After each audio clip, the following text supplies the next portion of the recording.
Hello and welcome to another tiny Toonkind D&D game. My name is Trad, or Traditional Preference, and I will be your DM for the day.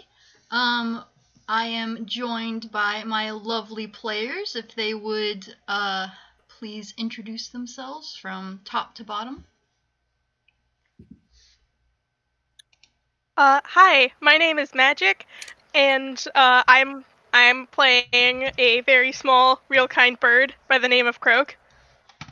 Aww. Hi, my name's Briggs, and today I'm playing Kreeko. He's a 3-inch tall Frankenelli frog toon. Love him. Hi, howdy, it's me, ArtistOfObsessions, also known as Obby, and today I'm playing a very small, very scared, very nervous little dust bunny. What's gonna happen? He doesn't know, but whatever it is, he's gonna be nervous about it. That's just his constant state of being.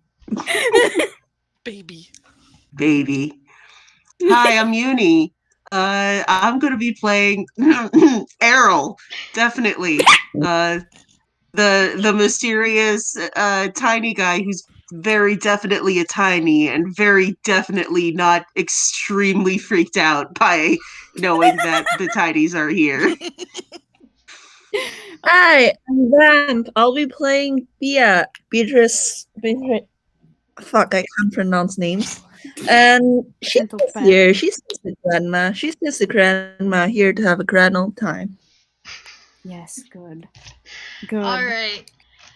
Thank you, everyone, very much. Would the characters that wear masks let me know where they are? Ah, right. That important little detail, huh? Oh, yeah. Croak currently has theirs on their stick.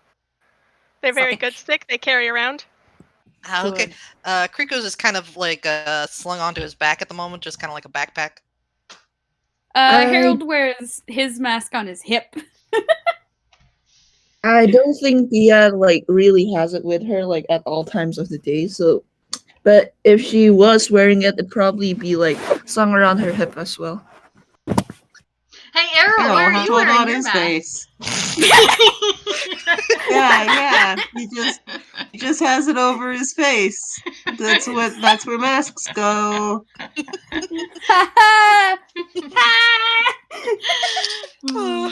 All right, so we are going to once again open with Errol.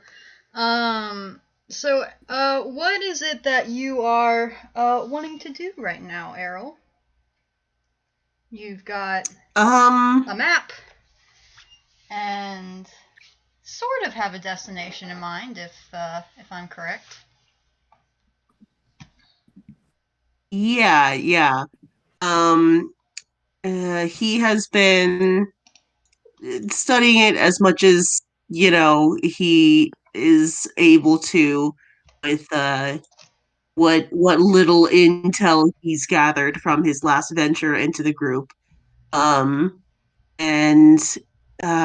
he has made sure to, put himself at an appropriate size before entering any of the places where he's likely to be seen, because that feels like an important detail. That does help. It does help. And I also, how to put this, I think he needs to make a strength check because he's trying to carry something with him. Oh. Oh. Okay. He is a big beefy boy, though. Big beef. 25. Oh boy. Yeah. Oh boy. So, he carries that. Cool. Beef. He's he's doing his best to, not be seen, but if anyone were perhaps to look in a particular direction, they might see a big bag of trail mix just sort of scooting along the floor.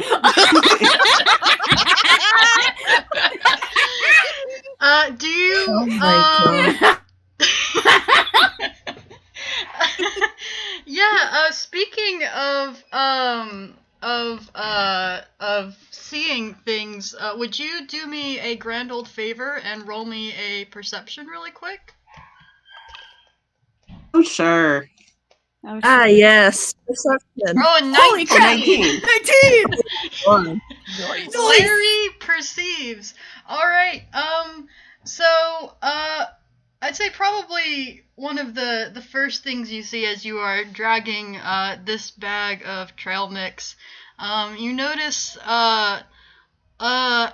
sort of bit far away, but very clearly watching you, with a 19, is a very small spaceman Toon, that as soon as he notices that you notice him, he ducks promptly out of sight.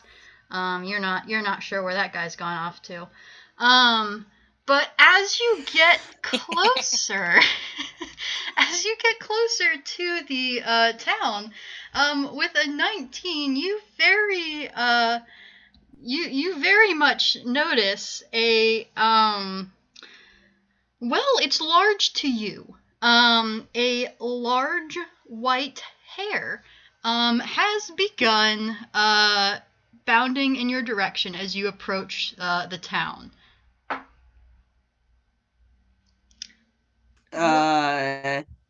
Hair as in bunny. Hare as in bunny. This is just, it's on 4 legs. It's probably Toonkind. It is at least twice your height. It's wearing a bow around its neck, and it is just sort of lopping towards you.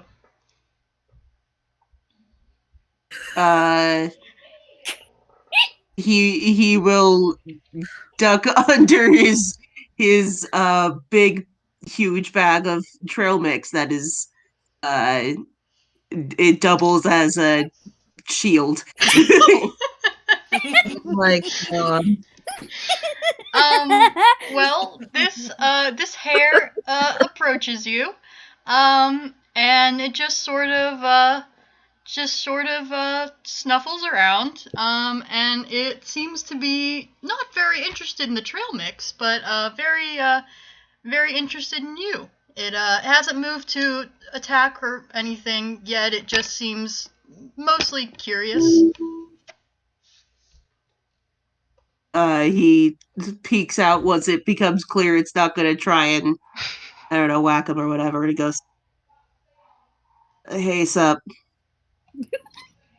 The hare just kind of, you know how like rabbits will just kind of like nibble at you.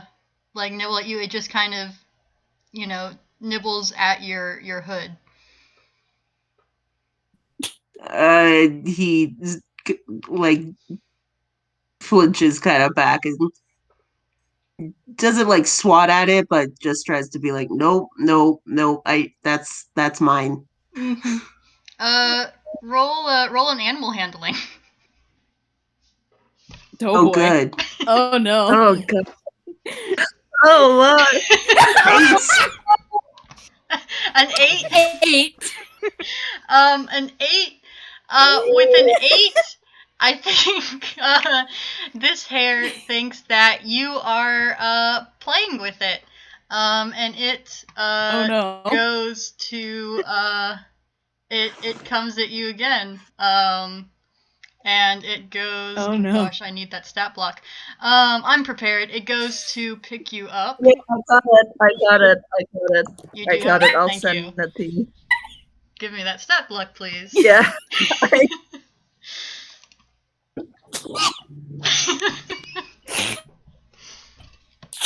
This is great. This is great. It goes Just to started. The party is it goes to pick you up and make a I guess make a dex save to avoid being picked up. Or we can do contesting. Make save. Oh Oh no. no, that's a bad dex save. Oh wait, I have advantage. I have advantage on dex saves. Oh, I have advantage on dex saves. Please. All right. Please. please. Okay. Okay, there we go. Nice. Nice. Man. There you go. So you don't really know what's going on. It grabs you by the back of your hoodie. But you manage to twist out of its gentle grip. It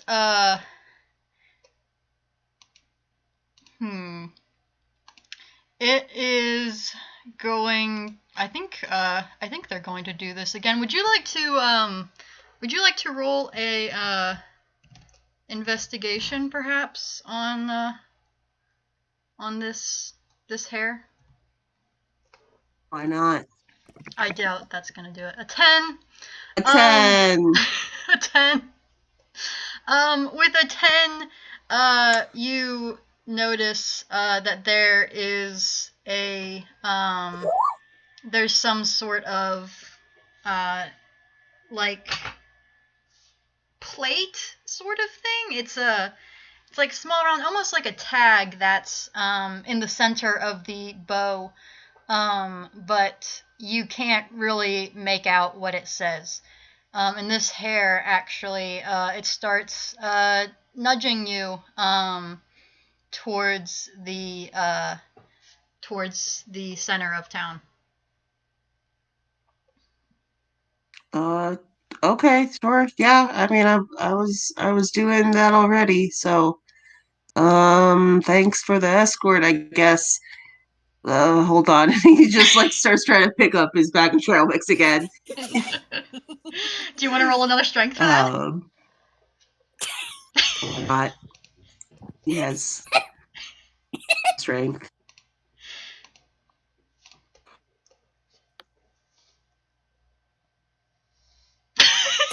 Oh no, that's an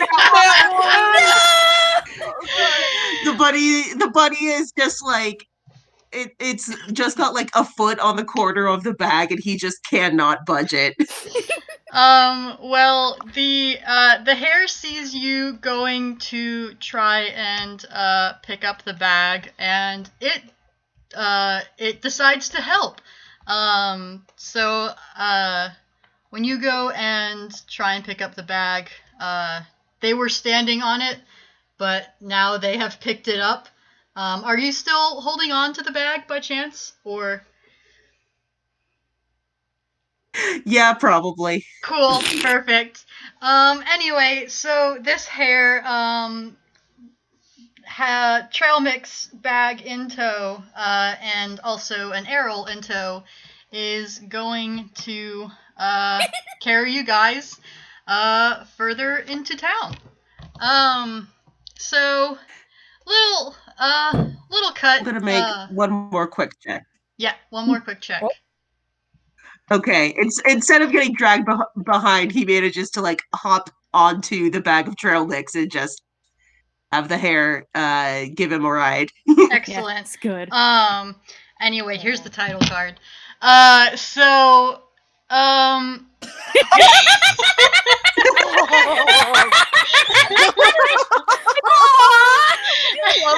Expressions. Big Boingo Deathbringer. Oh my gosh. So Oh, that's so cute. So I love it. Beatrice, will you roll me a perception real quick? Oh, perception. Yeah. Okay, apparently all my OCs have the same fucking Five. perception. Yeah, Aw. so Errol, this hare brings you up to this house that's sort of in the middle of the town.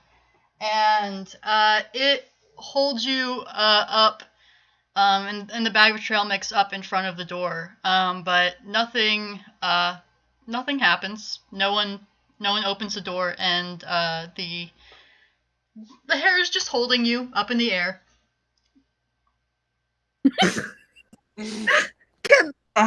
Is anyone else in the house? Can anyone else roll perception? You know what? Yeah, sure, why not? Harold, Okay. Croak, and Kreeko, why don't you also roll perception? 10, 6. Nope. Oh, he does some It's not a beautiful high- rolls. Oh my Perfect.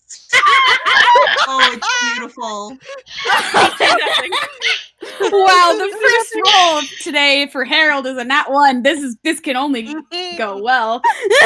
Harold, nothing is Harold, nothing's happening outside at all, ever. The only thing that exists is this house. Yeah, they're just drinking tea. They're just drinking tea. If it's shaking a little, like the tea inside the cup, it's just because Harold is shaking. No. Just a little bit. Hey, Harold, could you pass the could you pass the muffins? I'm sorry, I had to talk to my little brother for a second. I missed what just happened. Kreeko's asking Harold to pass the muffins. Okay. I think Harold would, yes, indeed, pass the Sure has been quiet lately. Now, dear, don't upset your Thanks, Errol. appetite for dinner. Oh. So I think maybe Croak looks towards the door, but Croak, there's nothing of note out there. Errol, you hear Bird is no brain. Errol, you hear Normal. voices inside, but no one, nothing else. This hair is still just holding you outside the house. It's sitting very patiently waiting for something. Oh my gosh. Errol, like, he probably does hang there for a moment just trying to be like, what is the most undignified way to handle this? And then he finally decides, no, I'm well past that point. Oh. And he calls out, special delivery.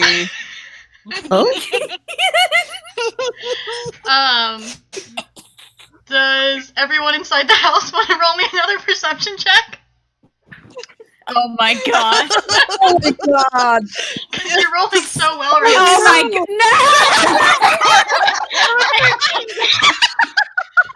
Thank you, Harold!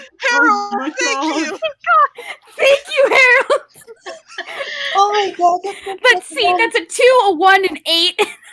Good golly on the They're dice. really Good really golly. good muffins, you guys. They're really good muffins.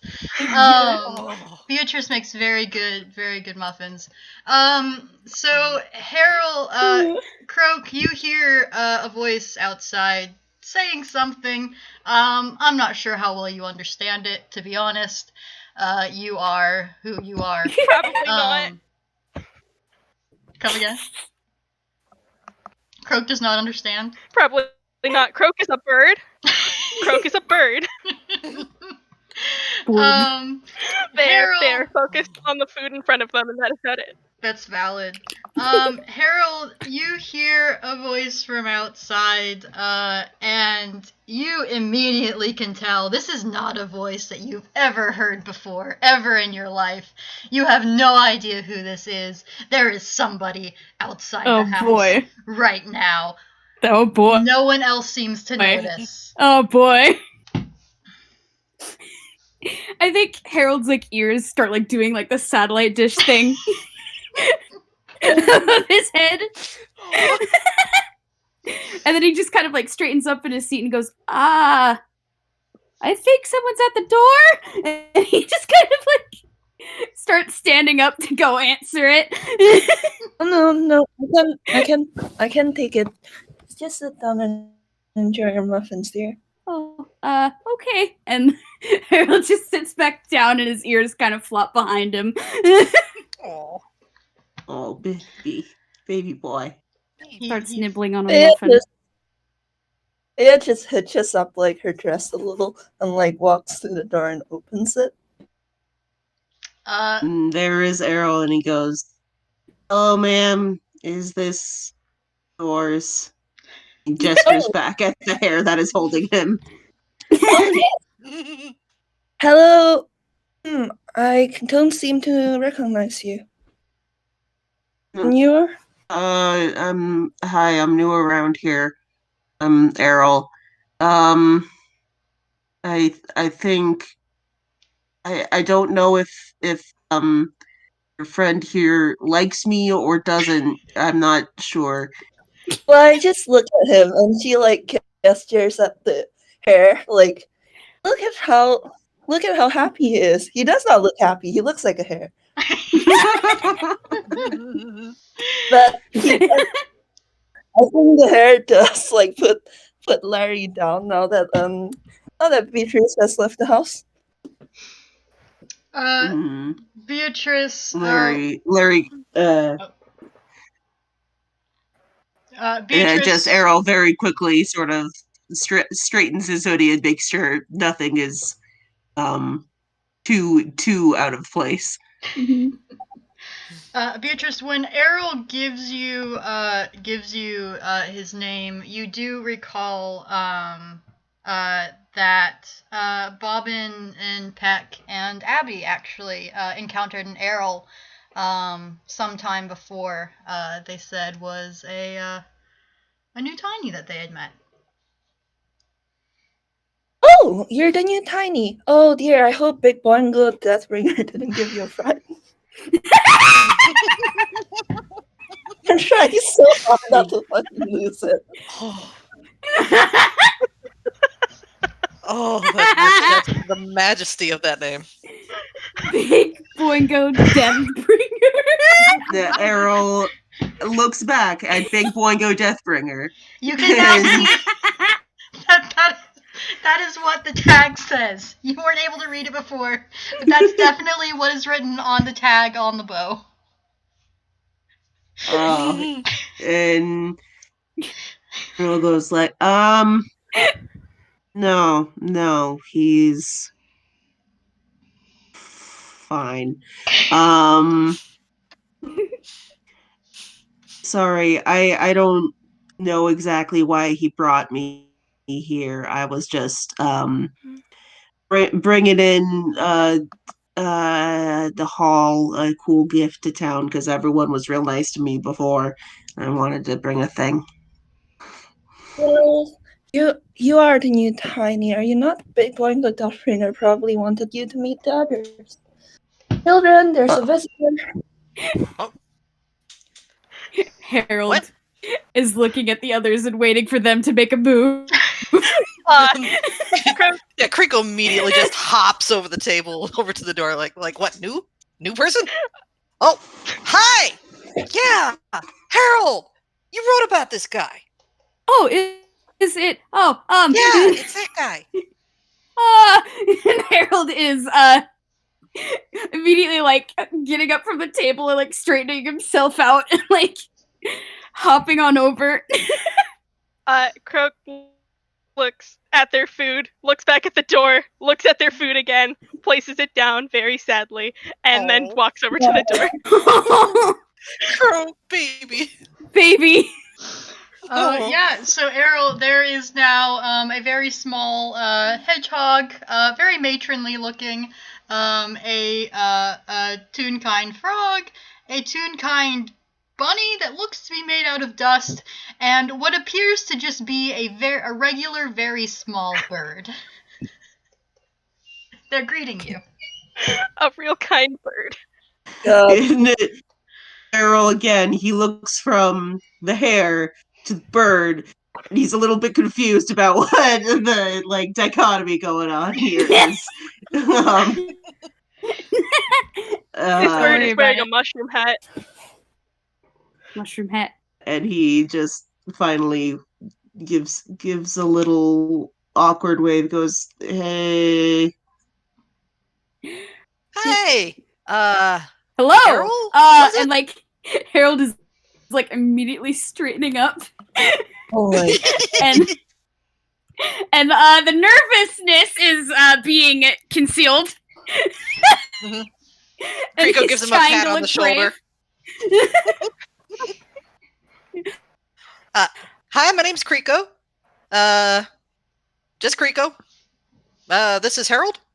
And Yes, I'm this is Croak. Harold Thimbledown II. It is an honor to make your acquaintance. and he does a little bow. The real kind bird known as Croak stares at you for a moment before waving a wing and like doing a little high motion. Yo. I'm Errol. I think I said that, but I'm sorry. You guys were in the middle of something. I just Oh, right.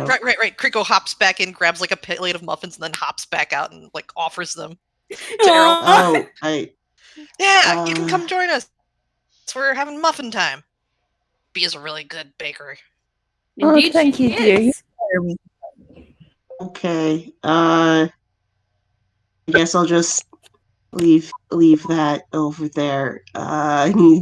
There's just a big old bag of trail mix in the middle of town now. Wait a minute.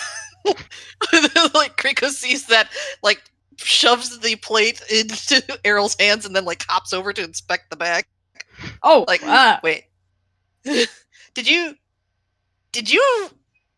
wait? Did you bring this all by yourself?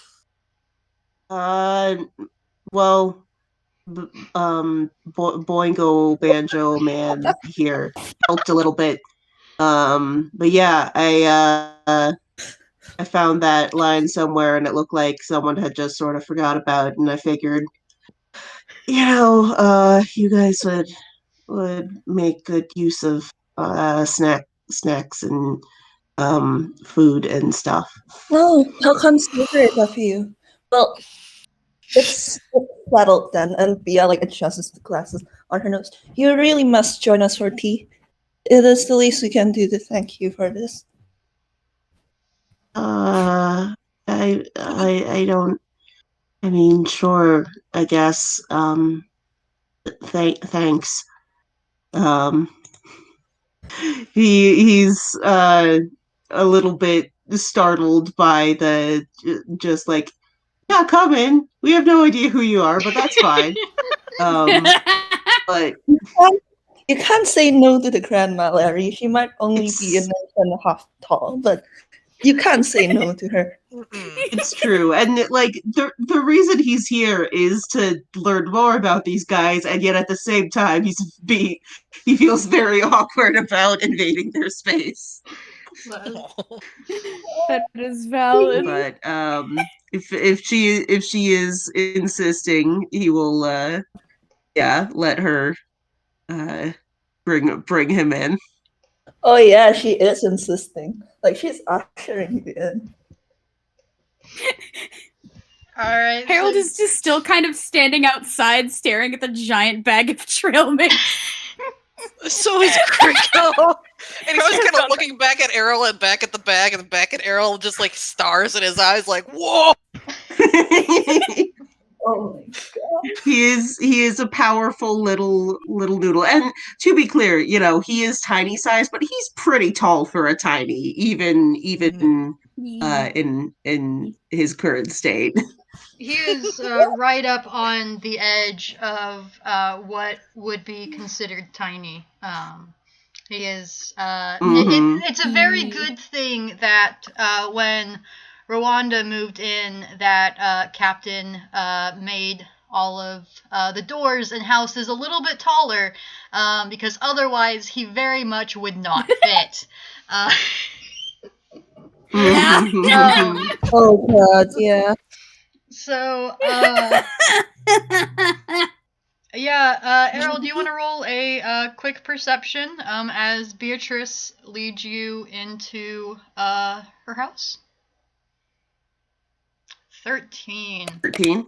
With a 13, she leads you. It looks like a little sitting room. There's a whole bunch of very comfy looking couches and chairs and stuff like that. Is there anything else that you think? Can I ask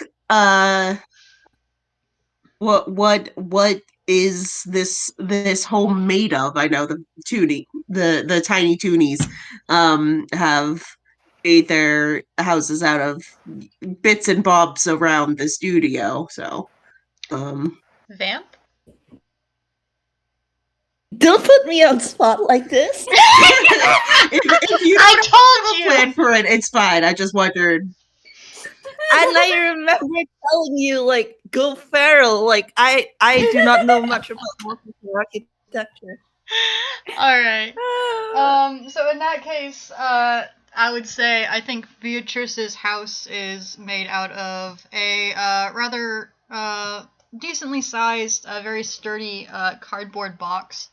On the inside, you can tell there are little walls that have been erected and small doors that lead off into other areas of the house. But it's decorated on the inside with some nice patterned paper on the walls.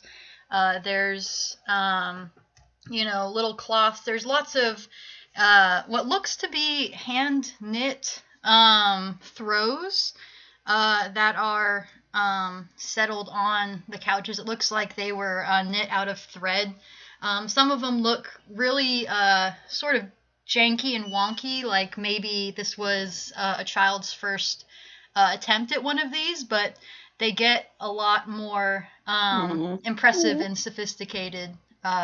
Some of them look very nice, but yeah, Beatrice's, it's a nice sturdy little cardboard box, and it's very homely, very very kind of grandma mixed with like the Arietti house. Very very cozy.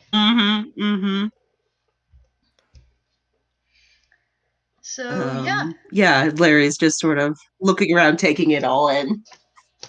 Croak is sitting back on one of the chairs. They have continued eating their muffin. Aw. Consume muffin. Have Kreeko and Harold recovered from their awe, or Nope. do they need to make a Kreeko decided save to grab to a bit of the recover trail from their mix. awe? Oh, yeah. I mean, What would you roll for that? Wisdom I save? don't know. Wisdom save. Wisdom save? Wisdom save. Wisdom save. 17 for Harold. Breaks. Oh, I think, God. I was gonna say that Kreeko decided to grab some of like the trail mix to bring in so they could have it along with the tea. Oh, fantastic. But yeah, Oh. he's kind of recovered enough to think like, hey, let's bring some of this in. All right. Nice. So yeah, y'all go in. Yeah, it's the stuff with like peanuts and chocolate chips and like dried up cranberries all mixed in. So you got the basic food groups. Chocolate. Chocolate. And so like Kreeko comes with the big armful, is like, Bia, you got a bowl? Oh, yes, of course, dear. Here, Errol. And she pulls out a chair for Errol to sit in. It's probably much smaller than him, but like... Yeah, he's got his knees up around his chest a little bit. Aww. Oh dear. I should look into commissioning bigger chairs from Captain. Oh, And don't worry about it. That's fine. she vessels up before you can reply to get a pull for Kreeko. All right. Yeah, and then Harold is just kind of like awkwardly walking inside like now because he's still like looking back at the giant bag of trail mix because that's a lot of food. They don't have to go looking for food for a while with that kind of food supply. That's the plan, buddy. Oh my god. All right. So I imagine everyone gets settled back in, and probably the topic of conversation beforehand was Beatrice and Kreeko and Harold Not so much Croak. Croak's just vibing. Croak is enjoying being in the company of others. Probably talking about, Kreeko, recently woke from brumation, and they went on a little adventure, and just sort of updates on what was going on before Errol got there. Do they resume that conversation, or do they try and maybe talk to Errol some about what he's got going on?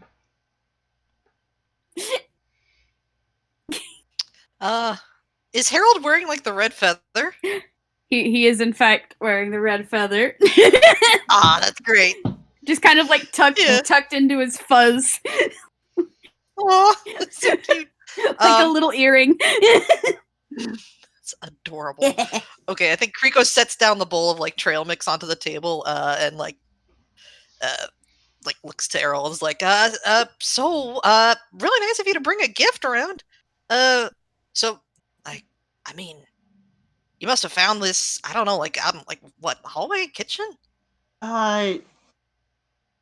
Yeah, I found it. It was it was just sort of like collecting dust in a corner of the pantry, and I figured it looked like no one was using it. And so was underneath the shelf thing, so I think they just forgot about it, and I thought, snacks and stuff. Hey, Errol, are you perhaps telling the truth, or do you think you might need to roll a deception for this? Oh. Well, let's just see. Uh-oh. It's a 9 on his deception. Yeah. Oh. You guys have been in the pantry. Kreeko's passive insight is 11. I mean, we could roll some testing insight if that would help. You could, or you could just go with your passives. But I'd say, at the very least, y'all are in the pantry quite a lot. You've never seen any. You probably would have noticed something like this, around. Since it's kind of exactly what the tinies tend to look for. But yeah. Yeah, even if we can't get like the entire bag, we could take like little bits out of it. Mm-hmm. I think. Yeah, Larry, he's not an especially good liar, so he's kind of, he's got the mask on, but he's avoiding eye contact regardless. Aww. Yes, just drinking her tea. Like she's you just feel like she's disappointed. Oh no, great! You disappointed Grandma. No! Harold is sus, but he's keeping it to himself by munching on a muffin. Croak definitely knows you're lying, but Croak does not care. They reach for a chocolate chip. Chocolate chip. I think Kreeko exchanged like a glance with Bia, like, what? Yeah, lets it slide. If no one else is going to press him on the point, he'll just leave it there, and everyone will secretly be aware that he is a liar. I mean, Harold's not gonna press. That or like everybody's got their secrets to keep, so yeah. He lied, but also he brought you a huge fucking bag of trail. Yeah, it kind of exactly. Yeah. Well, as long as you're careful, dear. I can't imagine hauling an entire bag of trail mix all the way to town was very easy. Oh, I've got a thing that makes travel a lot easier, so it wasn't too big a deal. Oh, and really? Again, and what is that? And yeah. Harold just kind of like tilts his head curiously. Oh, let me see. Okay. He pulls out his bike. goes, Ooh. yeah, this thing lets me get around a lot easier. And last time I visited, everyone was super nice and generous, and I figured, I can get around pretty okay. So I thought I could grab some stuff for y'all that isn't as easy to get at. I'll just nod sagely. What was that roll for magic? Yeah. Croak passively recognizes the bike but does not know what it is. Oh, Croak, Croak, baby. oh, baby. Oh, Croak. Oh. Yeah, it's just, I can see how that would be convenient. And she does examine the bike a little, and it's like, it does seem to be in very good shape. Where did you get it here? Inheritance. Ah, I didn't know they made them that small. Must be like one of those little model ones. it could be a dollhouse toy. Oh, yeah, that's true. Oh, that's really nifty. Yeah. Yeah. Check it out. It does this thing. And he gets on it and sort of mutters something and starts floating off the ground. Oh, Oh, now okay, that yeah, is I could cool. see how that would. Yeah, I could see how that could make moving big, heavy things a lot easier. You Yeah. have instantly gained Croak's attention. Croak has now walked up to you in your floating bike.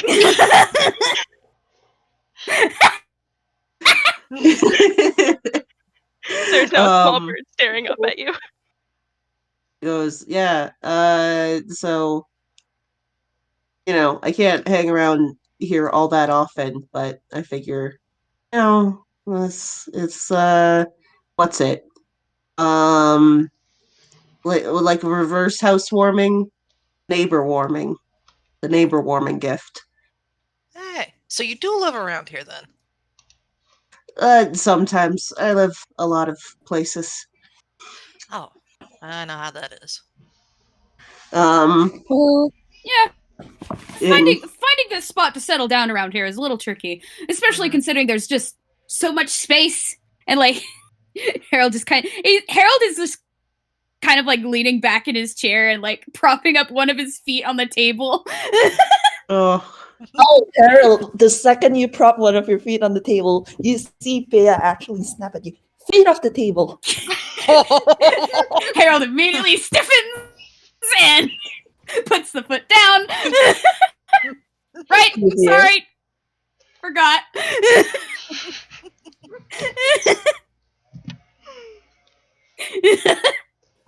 That's so cute. I think Kreeko brings around another chair so Harold can prop up his foot on that. Yes, good. here's does in this fact do so. special prop so you can try and look cool. Oh my Exactly. Exactly. He's cool. He swears. Please believe him.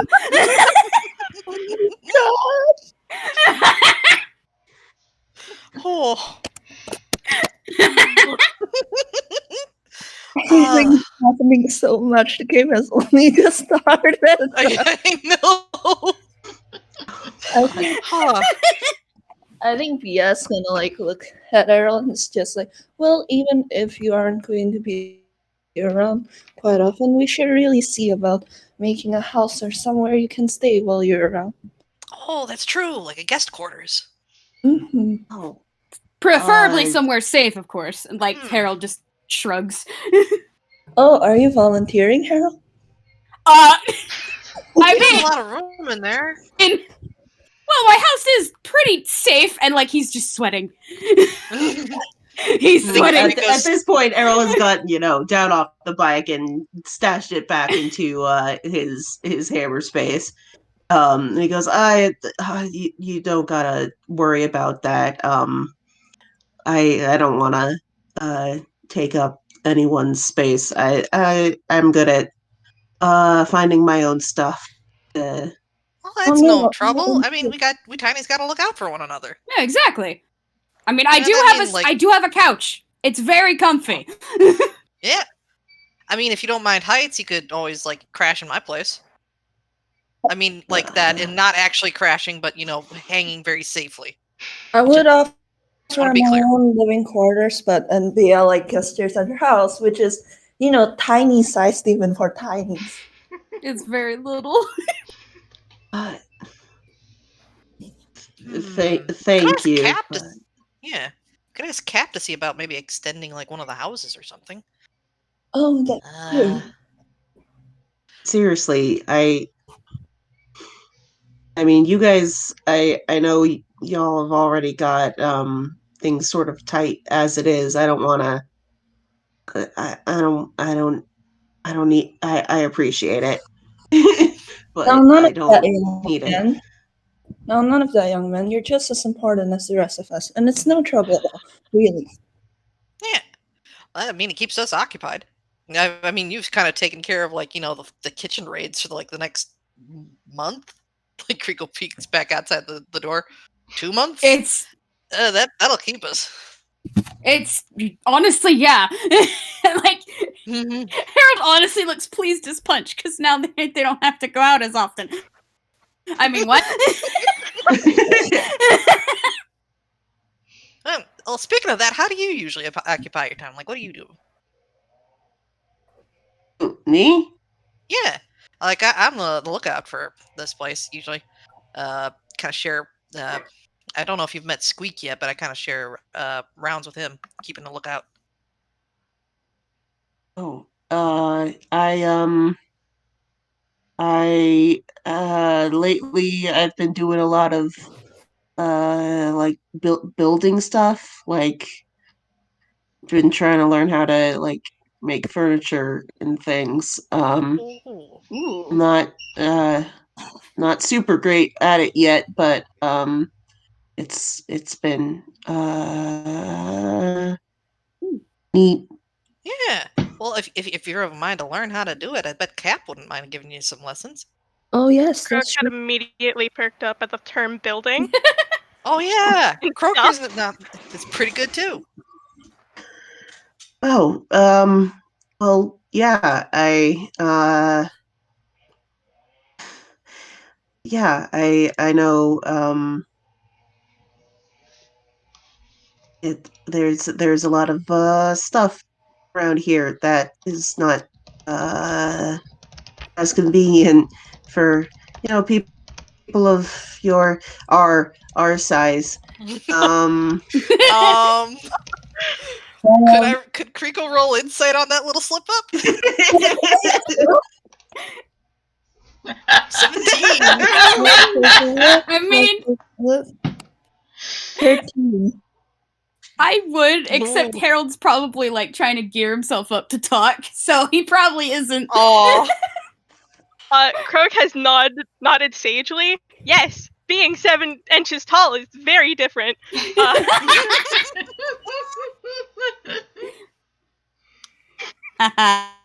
Oh.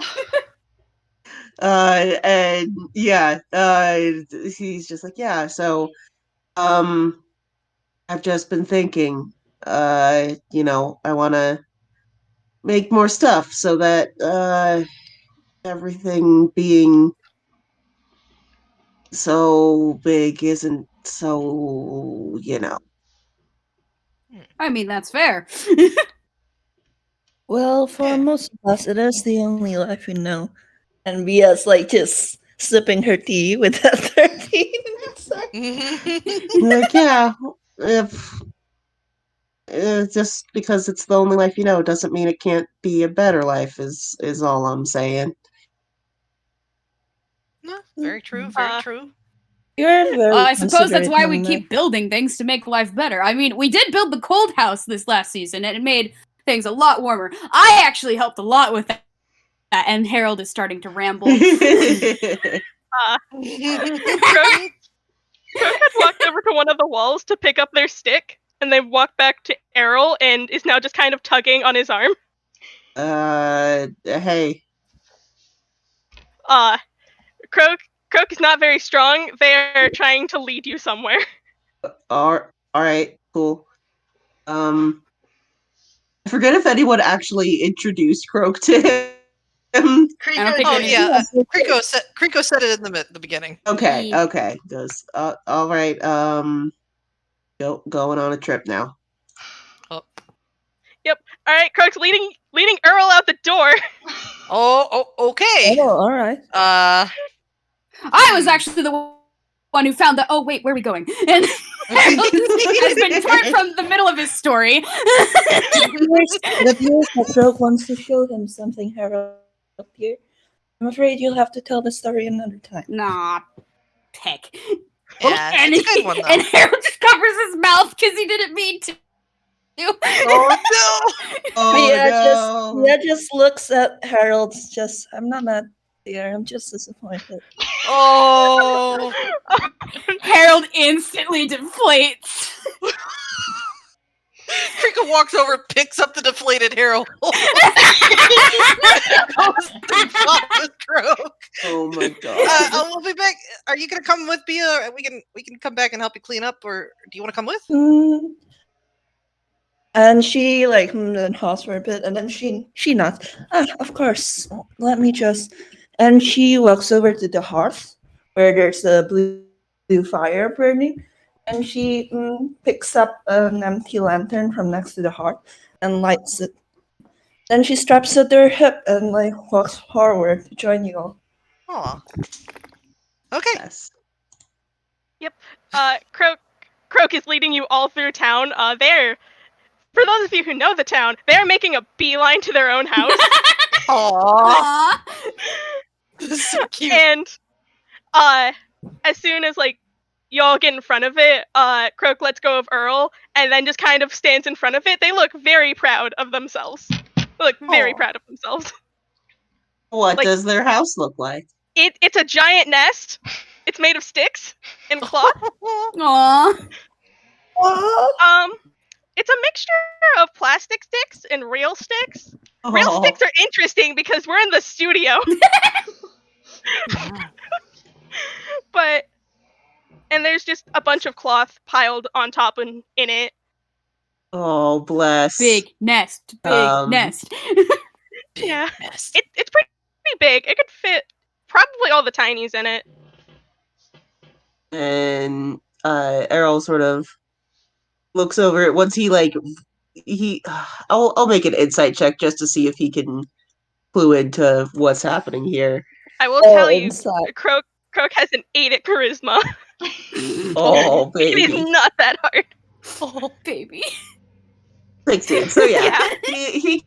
he can put together what's happening, and after a second he just sort of gives it a brief little back. Goes, so you made this yourself?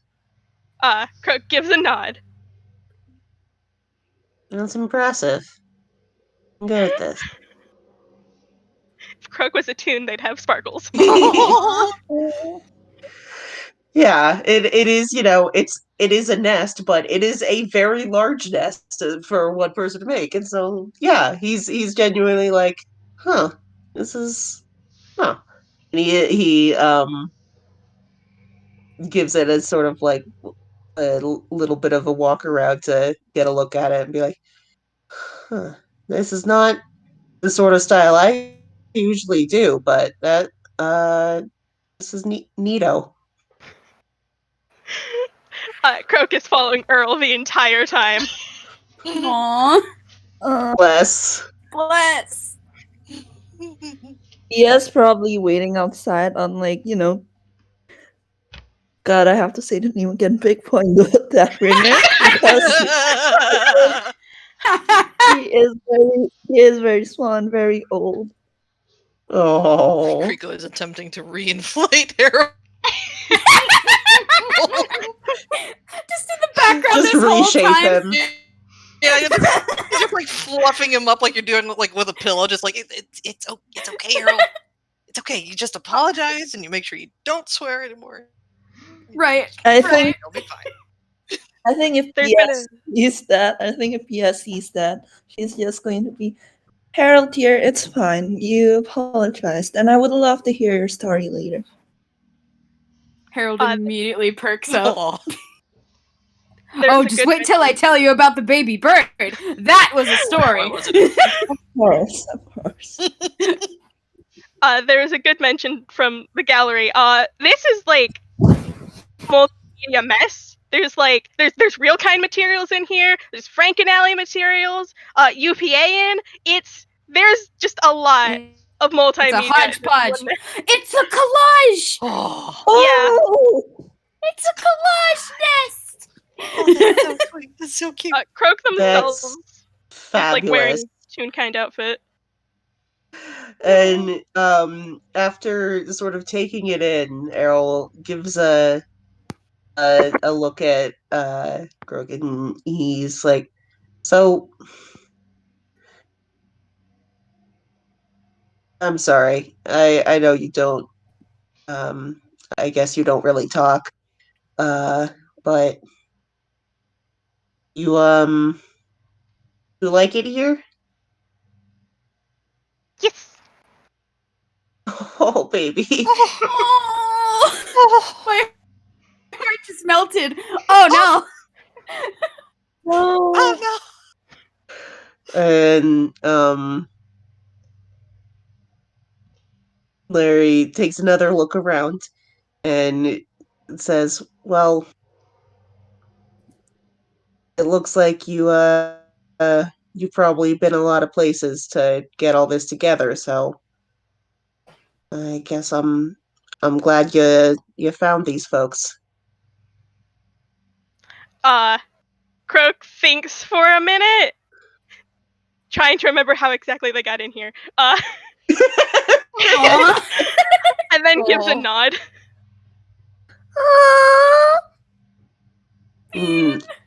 Errol nods back. It's important to find the right place for you. I just gave a nod in, like, actually. An IRL nod. Baby. Listen, that's valid. I did like twice when playing a non-speaking character. It is the struggle. Gosh.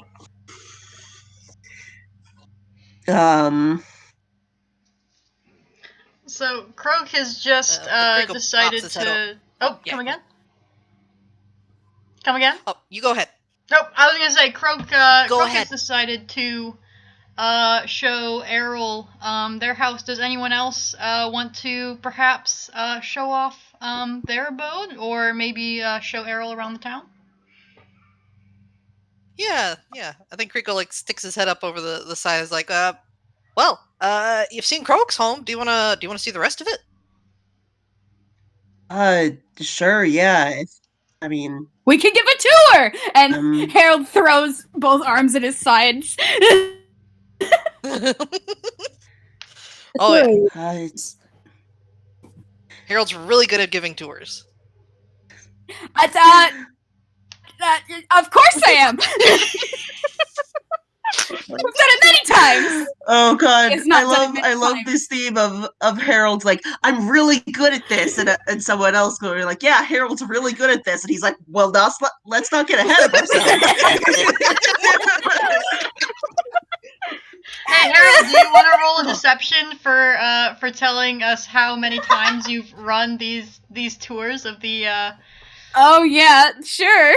Oh boy. Oh, Let me just 17. Oh, He's done this He's many a times. deceptive little boy. He's done this many times. Don't worry about it. oh my gosh.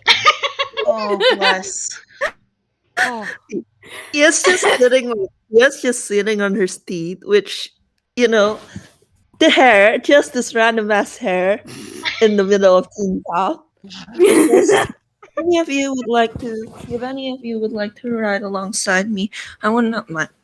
Oh. Yes, please. Kreeko like hops up to the hare's back. Please keep in mind the hair just barely fits in between like the main like center of the houses. It is It seems to be very practiced at maneuvering itself in tight spaces, but it's a bit of a tight squeeze. But you definitely have a pretty good vantage point. Mhm. So Harold, why don't you lead us on the grand tour? Yeah. Why doesn't he lead us on the grand tour? He doesn't know where to begin. He's trying to think. Perhaps we should begin at the nearest house. I believe that would be Nova's feature. Right. And Harold nods very seriously. And I think he goes to like hop up onto Big Boingo Deathbringer.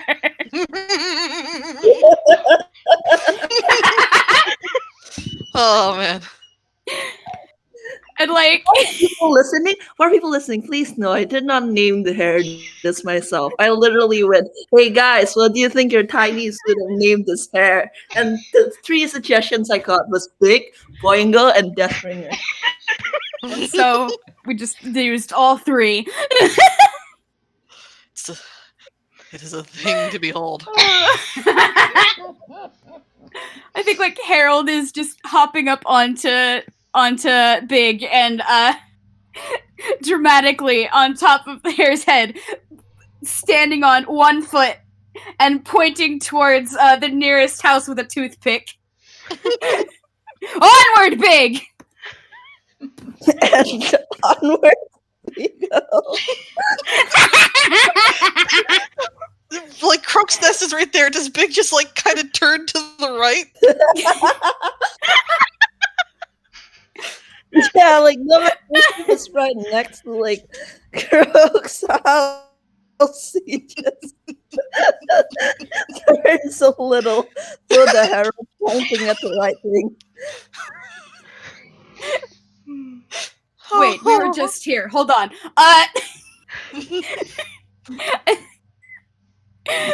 What is Nova's house? I can't remember. Whatever it is, he's pointing to it with his toothpick. Yeah, I can. Oh my God. I can take over narration if you are if you'd like me to. But Please, yeah. please, I can't do this. So as Harold leads you all through the town, starting the one side, Nova's house looks to be a busted out set light that has been dragged over into the corner. Behind it, nestled in between the light and a very large hat box was Croak's nest, as they were showing you. The hat box, they tell you, is called the Hatbox Library. It's where a toon named Scribble lives. They roll a quick insight when they mention Scribble. A 2! Oh, That's a 2. Yeah. a 2. Yep. Anyway, yeah, that's where Scribble lives. Oh, It's Okay. oh.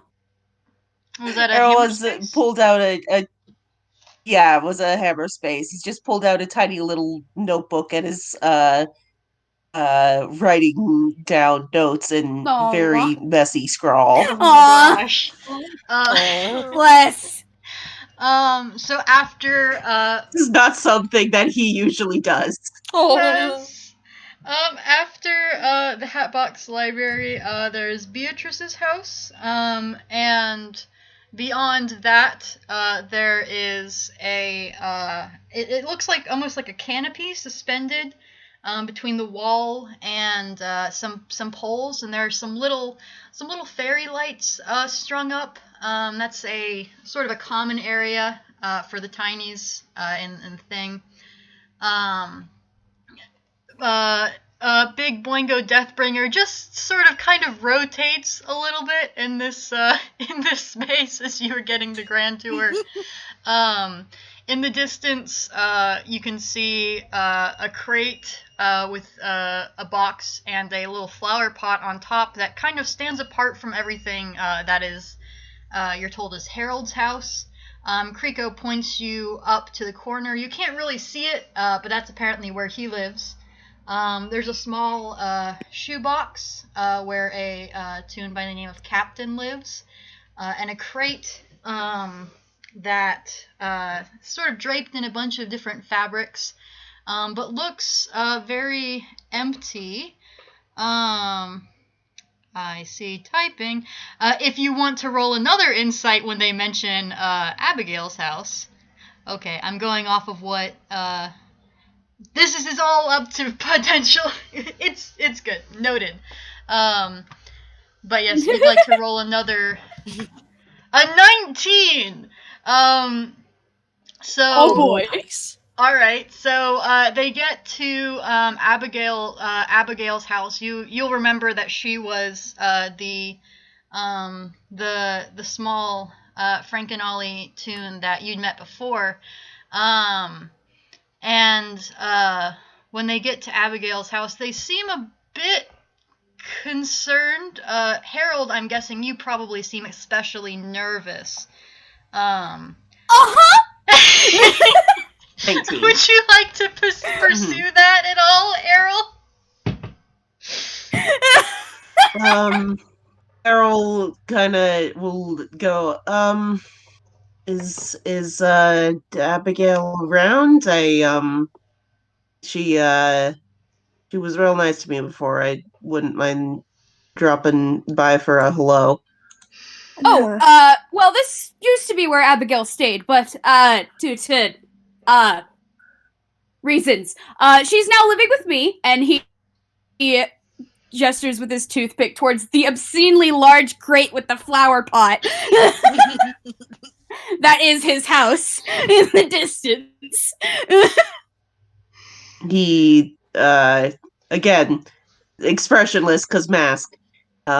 He kinda hesitates and goes, "What happened?" Well, and like Harold kind of like deflates a little bit because oh boy, he gets to explain this again. All right.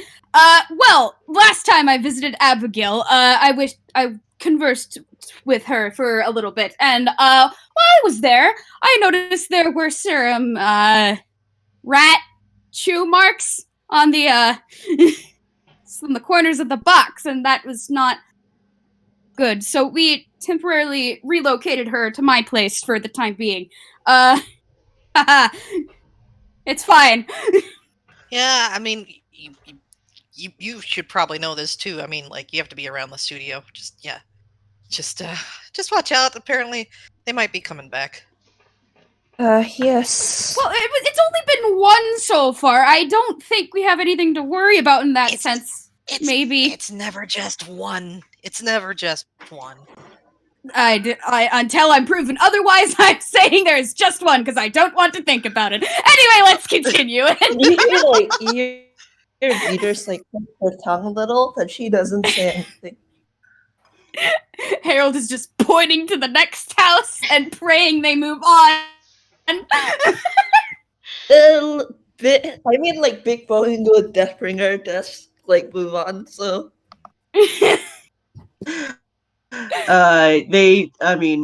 There was the very uncomfortable revelation last time of there was a war, so he can do a little bit of figuring what is implied by all this, and he just kind of rubs at his mask and goes, "Okay, I see." So anyway, they move on. Yep. Anyway, that's fine. That's normal. No, nothing to worry about here.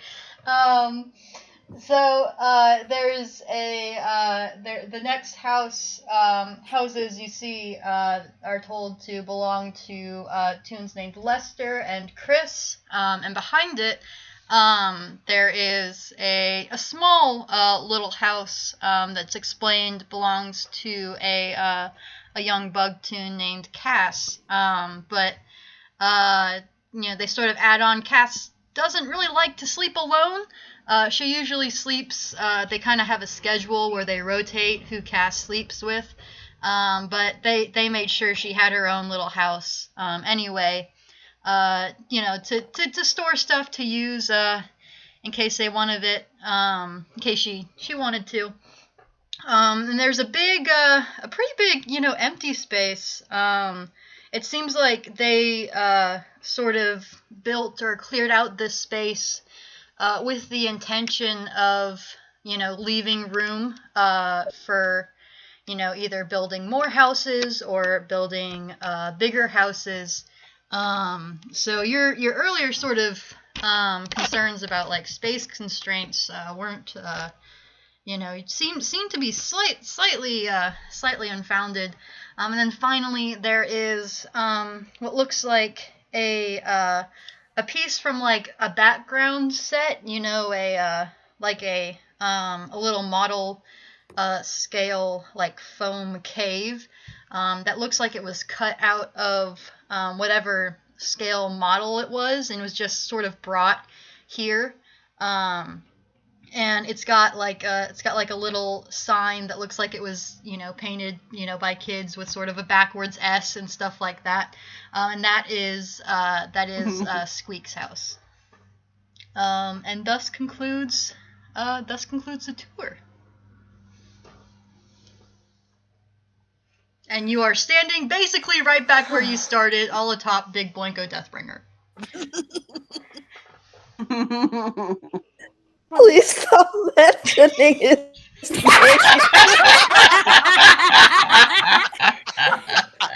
This decision has been made and you have to live with it. You did this I didn't to yourself, Vamp. I didn't do shit. I was just like, oh yes, like what would the kids No, name? do you what want would to know the kids thing name that this Vamp cat? did do? Do you want to know? I'm gonna put you on blast, Vamp. Also me, because Audio and I okayed this. Big Blanco Deathbringer is actually just a reskinned warhorse. Those are his stats. Fuck up. Oh, that's amazing. It's Oh my very god. good. Oh, that's amazing.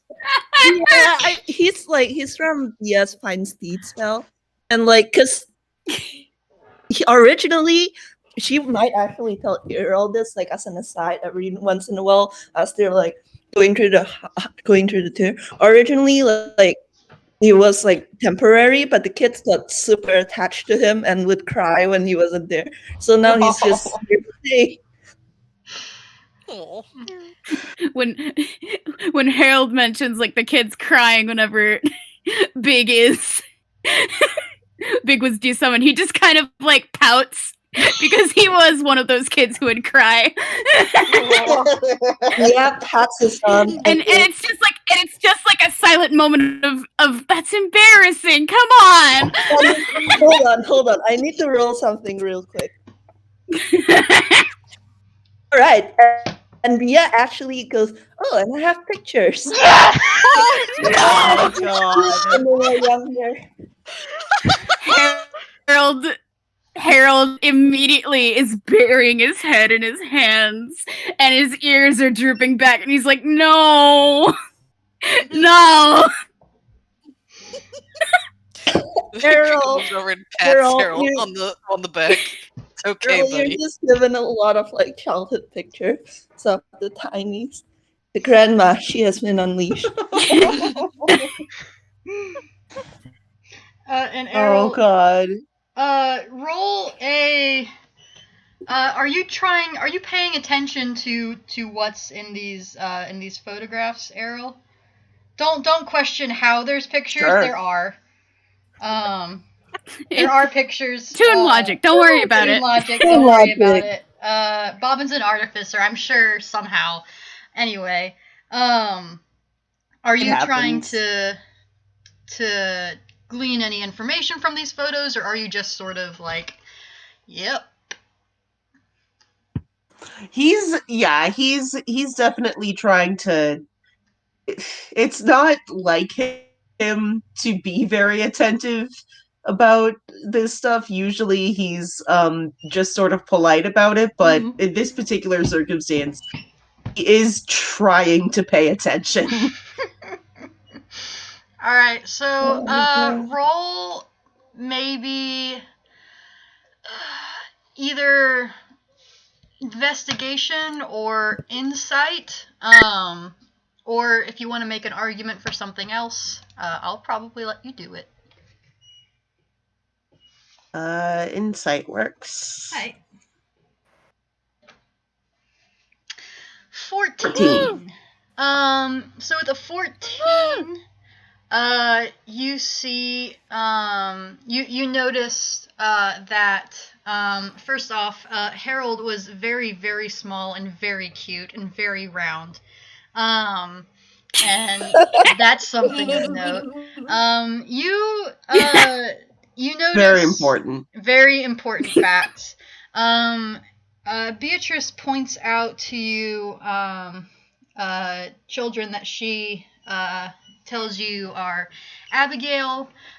She points out to you baby pictures of Scribble, and she points out to you baby pictures of Harold. And in these photos, you see there is, you recognize Peck and Squeak and Bobbin and Beatrice herself. Although for a while she seemed to be wearing more armor in some of the earlier pictures. And there's another a B-Toon who you don't recognize yet. But it's only within the last I'd say you're able to sort of suss out, only within the last, oh yes, Peck does look a bit different. I'm not sure if you would recognize Peck, if Beatrice didn't tell you directly that was them. And it's only within the last couple of years that there's really pictures of anyone else, a Toon that,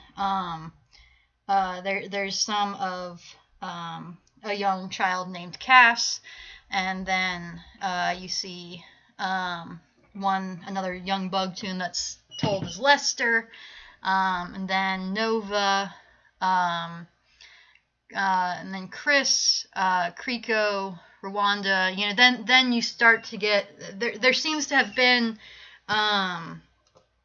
several Toons within the last several years that have kind of trickled in. The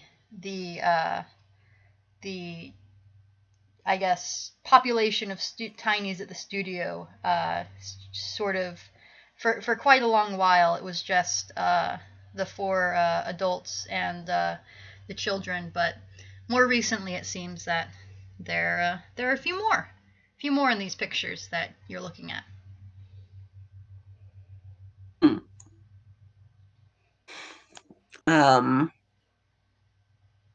And he is trying to absorb this information, and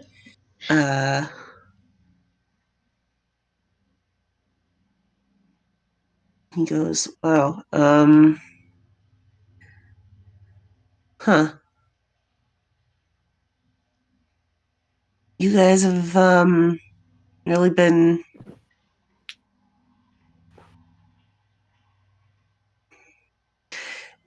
Hey, can I ask you guys a question? Oh, sure. Of course, Steve. Oh yeah.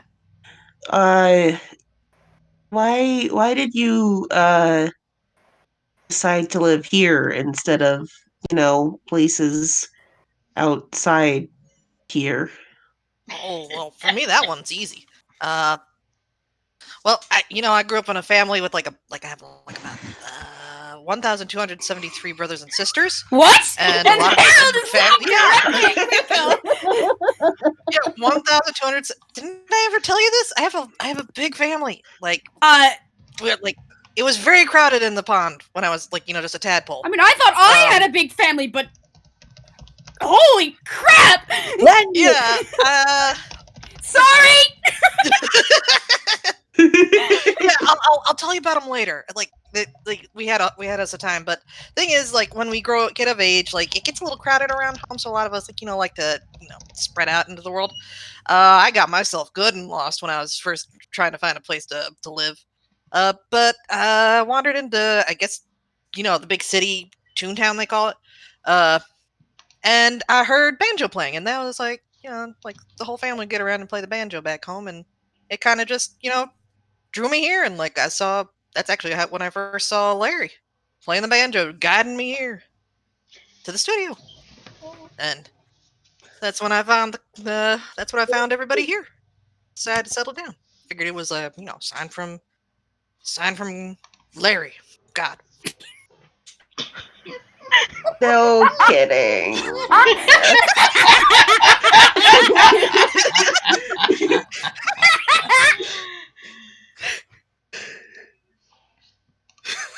Oh god. So good that you can't see his face, so of course it's just boy, what a fun tidbit that is.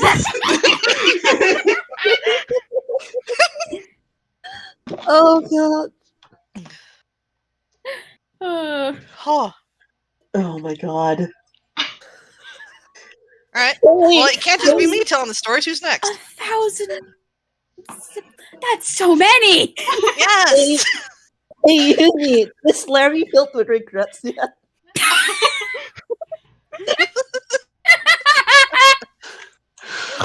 He's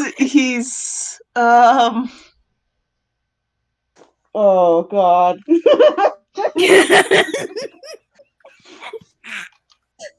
Larry's mental laughter on the scale of regret. He's definitely in the mode of like, oh no, oh okay. Yeah, well, I've kind of lost track of my family. I kind of wish I could, I don't know, find a way to get a message back to them, let them know I'm okay. Harold gives But Kreeko a I little, like this place. little sympathetic pat. Aw. Thanks, Harold. Yeah. Oh, and he takes a deep breath and kind of looks over at B and Harold, and he's like, "But you two have been here a bit longer, huh?" Oh yeah, I've been here my whole life pretty much, and like Harold just kind of shrugs. Well, born in the studio, and I've always been in the studio, so. yeah, it's like quiet. Like she hasn't she seems to be thinking of what to say, and eventually she settles on. Well, my family is here, young man. My family and friends are all here, and I'm an old woman these days. I don't think that I would ever be able to leave the studio, at least on my own. Well, oh, Bea, you only have to ask if you want one of us to give. And she actually does give a little giggle, and she kind of she poops Kreeko, and she goes, I'm satisfied with what I have here. Oh, Kreeko gives her a hug. Hugs. Hugs? Hugs. Harold immediately joins in. Hugs. Croak joins in as well. Do 4 sets of tiny eyes to Errol? Maybe. You guys are not visible, but yes.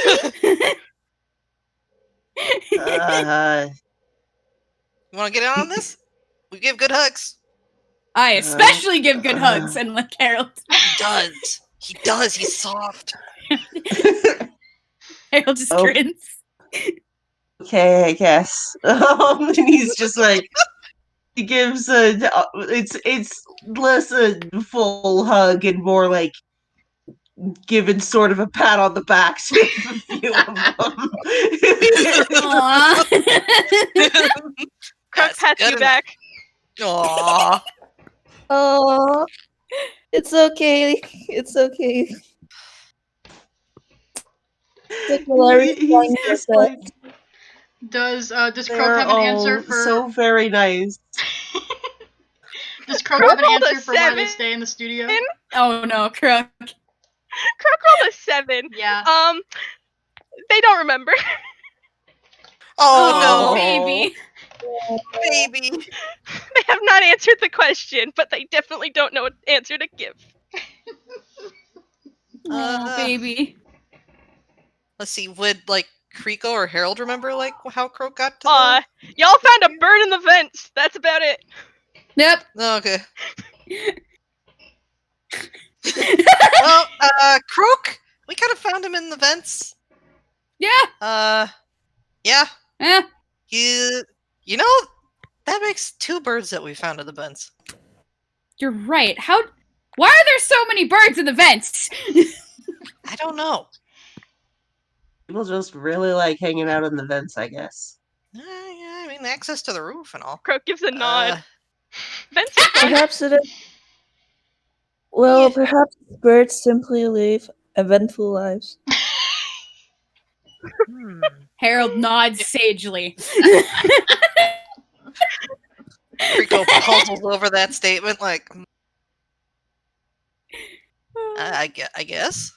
Croak gives also a very sagely nod. Via is smiling, but she's not. She's not gonna point out. She's not going to point out the pun. You mean? You mean the pun? Oh no! Oh, I just realized. Gosh, dang it! Me, the player, takes psychic damage. I don't get it. Listen. Eventful lives. I guess you could say that pun really flew past us, huh? Oh my fucking God. It really went over our heads. Abby, my beloved. Abby, my beloved, I'm giving you the bird. Oh my gosh. Oh. Oh. Oh, dang, Vamp, that was good. Thank you. That was so good. Okay, where were we before we were lost to the sauce? Just letting Errol know that we just found Croak in a vent. You all, you'd finished the grand here. tour. You're still on top of Big Boingo Deathbringer.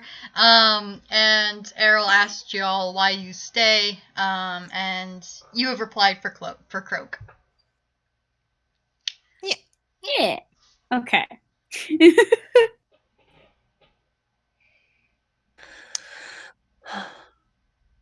Yeah, I guess that makes sense. Cool. Thanks for sharing. Are you alright here? You seem quite tired. It's just I don't know. he twiddles his thumb a little bit and goes, I mean, I really like it here also. That's why I keep coming back. I'm not usually the kind of guy who stays in one place for super long, but it I don't know.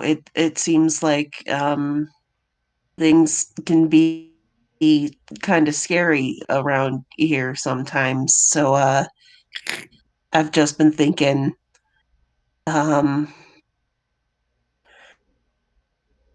you guys would you let me know if you like need anything, cuz like I can find stuff, I can bring stuff or even make stuff, and I don't know. You guys have been really nice, and I wanna. Errol, if you don't mind me asking, how old are you? I'm not sure. Oh, Well, it would not be fair for us to ask all that from one person. mm-hmm. But yeah, I mean, like we can count on each other, and yeah, community, friends, family. Exactly. Yeah.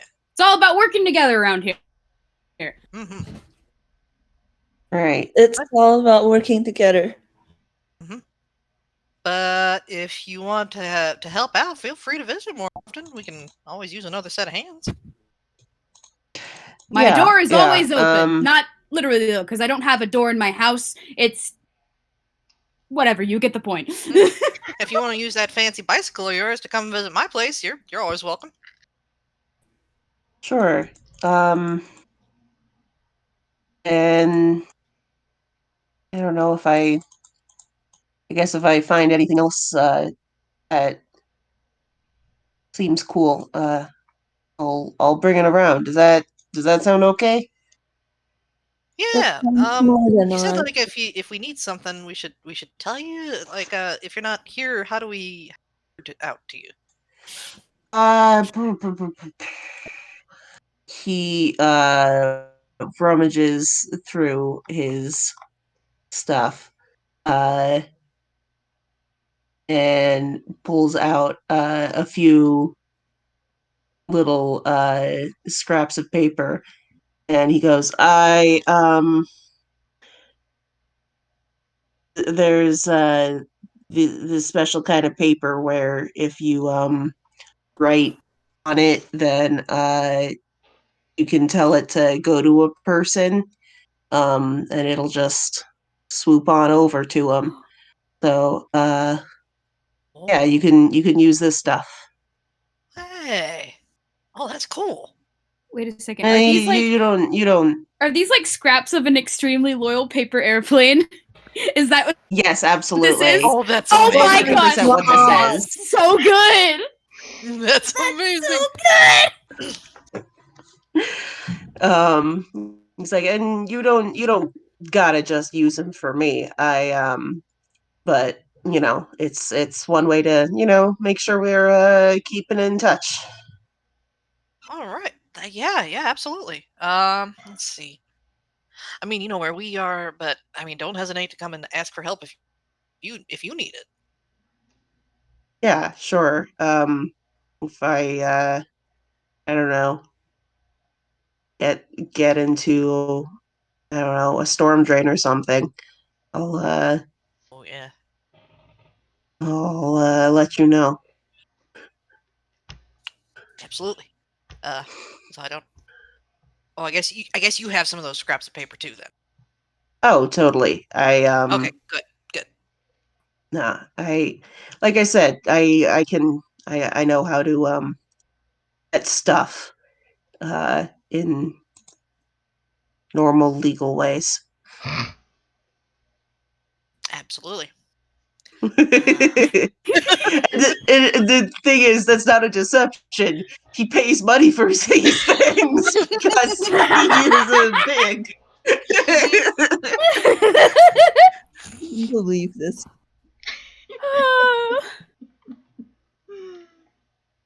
Oh man. Okay. All right. Okay. Well, let's see. I suppose we could return to Bia's and finish tea. Unless, oh, and you got any more other questions for us?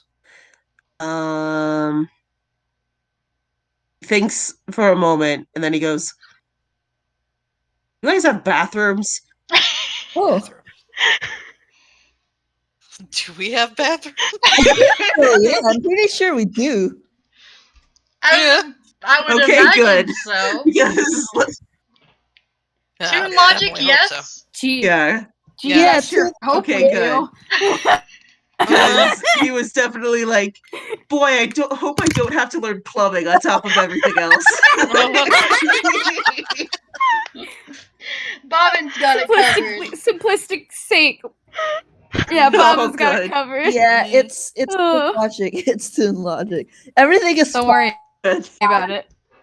Does someone I perhaps know. interpret this fine. as I Errol figured needing it was the bathroom? probably a Toon Logic thing, but with the tragedy that is the Tinies, I can't take anything for granted. yeah, Trap. Look at I'm putting you on blast, Trap. Yeah, Trap. Oh. Although speaking of which, before we do anything else, would you guys like to take a break? It has been Oh, about yeah. Yeah. Yeah, Oh, yeah, it's been that'd a be while. Yeah, that's a good idea. Nice. Yeah. Well, And Mia. we can either take a break or we can end here because it does seem to sort of naturally be wrapping up. If anyone had if I guess Errol had any other questions or anyone had something they wanted to do, then we could keep going.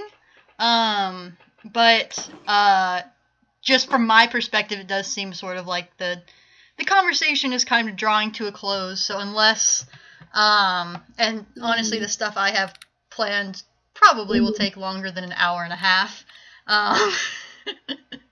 Oh, I'm curious. Ah, So I'm curious. we can. I am What do very you have curious now.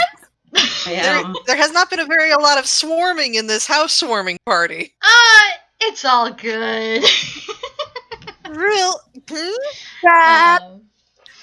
So Eyes emoji. Eyes eyes emoji. Come on, emoji. Trap. Come again? No, I mean I'm just super curious. Yeah, Like I really want to know now. yeah, I really want to know as well. Like, can't we keep Yeah, going? could Well, we try it? how about so my what I had planned was based around everyone pursuing sort of the either build Errol a house or just some sort of exploration of finding materials or things. But from what I see, that doesn't seem to be fitting well right now. So if you all would like to do that, we can take a break and then come back. And maybe that can sort of, once everyone got back to tea and they all decided to do something along those lines. Or it's perfectly fine. I definitely can save it for another thing, or there's plenty of opportunities for this to happen at some point later. Don't worry. Okay. I mean, I I want to something. do this. There is Yeah, something. I want wanna to do this. going. I do. I want to keep going, just because the word when you are like, oh, this might take more than an hour and a half, is kind of suspicious. Look, yeah, all right. Look, all I That will is say, sus. I know I did this to myself, but party balancing when you have so many different layers is definitely something. Anyway, so yeah, in that case, then I don't mind. come again. I don't mind keeping going. Like, I don't mind taking a break and keep going. I already told my family I'll be available until 6:30 anyway. Okay, yeah. We can take a little bit of a longer break if need be.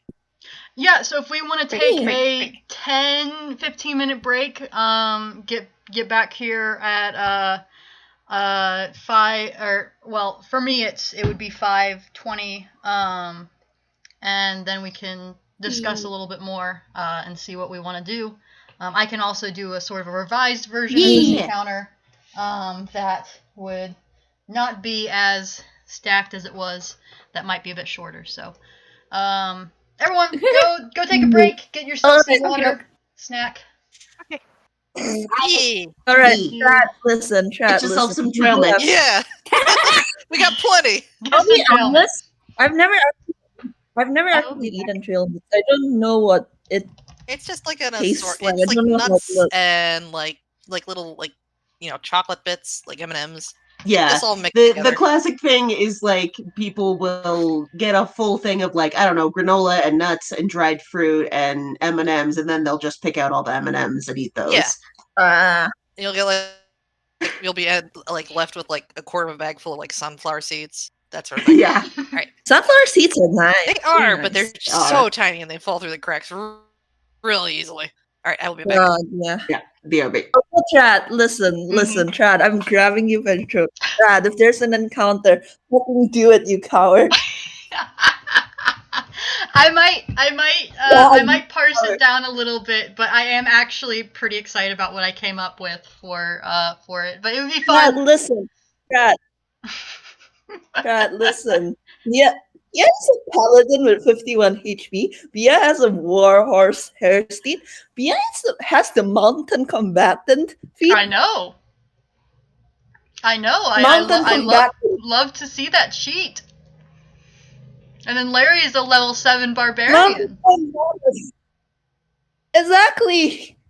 I think we can probably handle whatever you throw at us. Oh, I know you can Your Honor, handle it. I have a level 3 dust bunny. It's fine. Baby. It's fine. Okay, listen. Everything's fine. Bia can protect you. Bia can protect. We've got plenty of tanks. I know. We're good. I've Listen. been very careful. I'm sorry. I'm just I'm finally playing a character that has an AC higher than 14. Do you know how new this is to me? All 3 of my characters suck. All of them spellcasters with an AC lower than 14 or 14 exactly. You are high off of the power of playing a character that has somewhat of a combatant build. Yeah.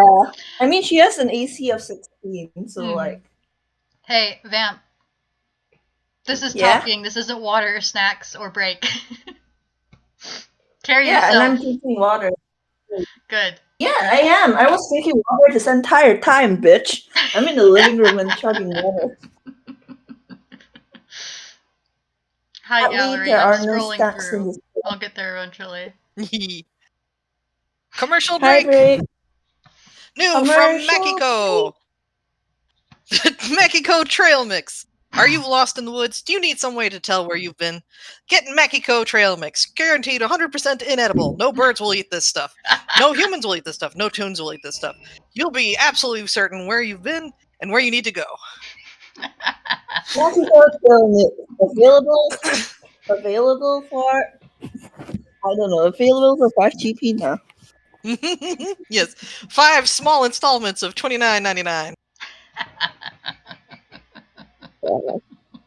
Breaks, how do you come up with commercial breaks so quickly? Breaks I don't know. Big brain hours.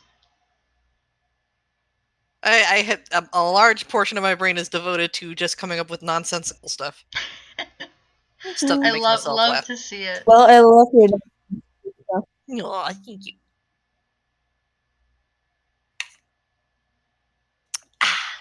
Water. Oh my gosh, this is so much fun though. I'm glad It you're is, having a and- good time. Yeah.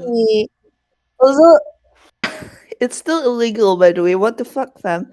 Lewis, shut the fuck up. I can have one character with a good AC, please. I can't have all.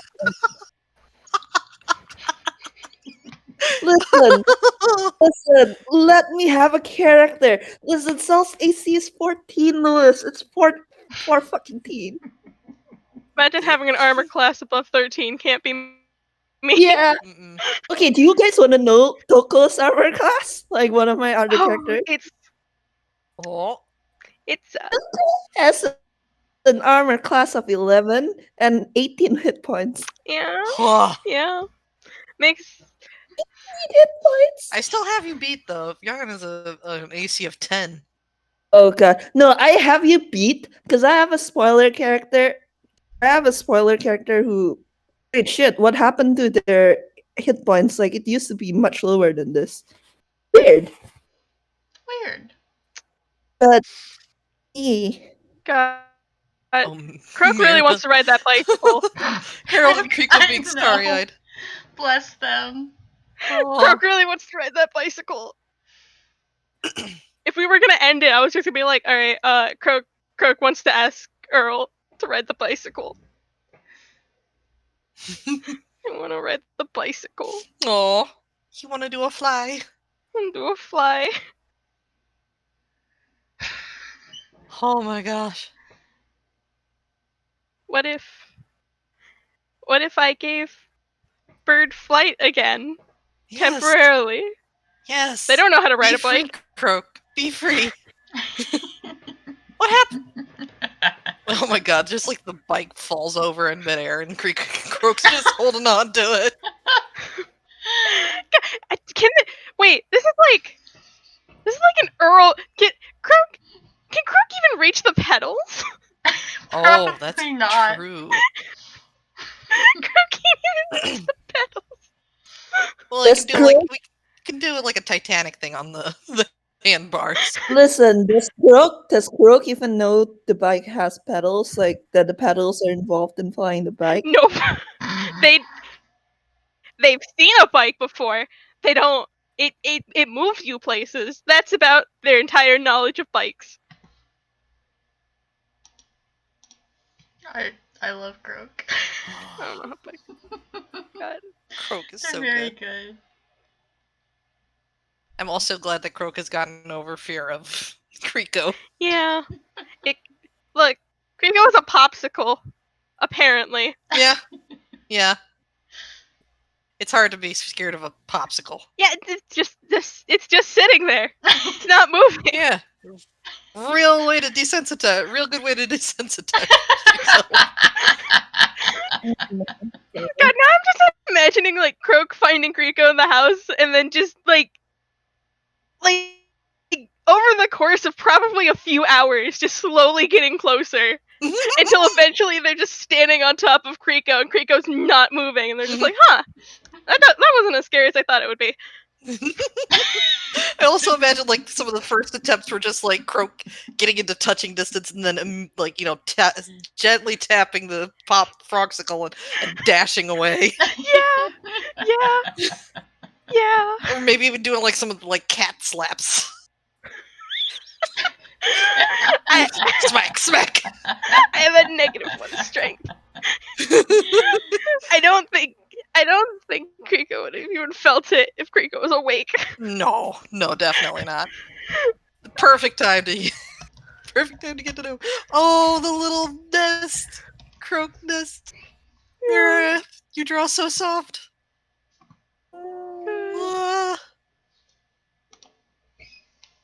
The tiny yes. Oh. Just a very I sweet. have returned. Welcome back.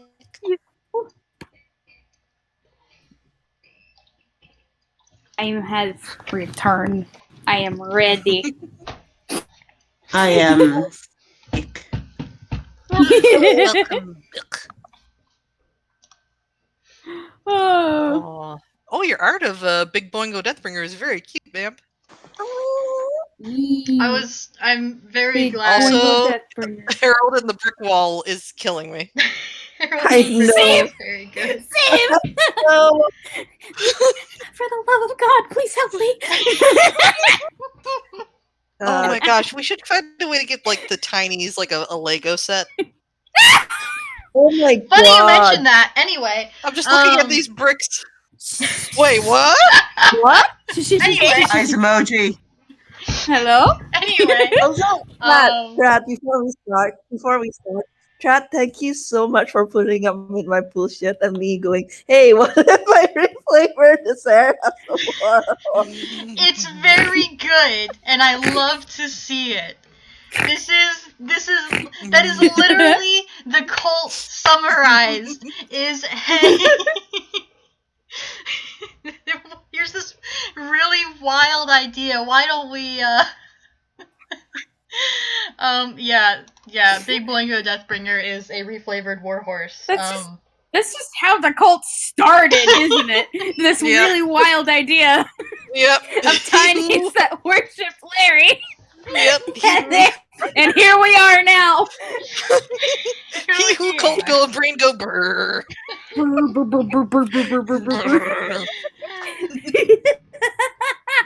Anyway, I think it's been 10 minutes. Yeah. Oh yeah. Oh man. So, pretty much. All right. So yeah, I did have an encounter sort of planned out, but it was based entirely on where y'all ended up going. Y'all didn't end up going there. That's fine. Y'all apparently want to go there. That's also fine. Oh yeah, same audio. Folks listening at home, basically this is like my second day here, and we were like, all right, let's just start a cult. I joined like 3 days after you guys started a cult, and I just please imagine like the feeling of being a newcomer to Craft House and being like, oh, I'm gonna play tunes with people, and then it was just a channel labeled cult. Bless you, Yuni, for On putting up with the us. flip side, imagine like coming back after a day at work or whatever and discovering that people made a cult about your character without any input from you.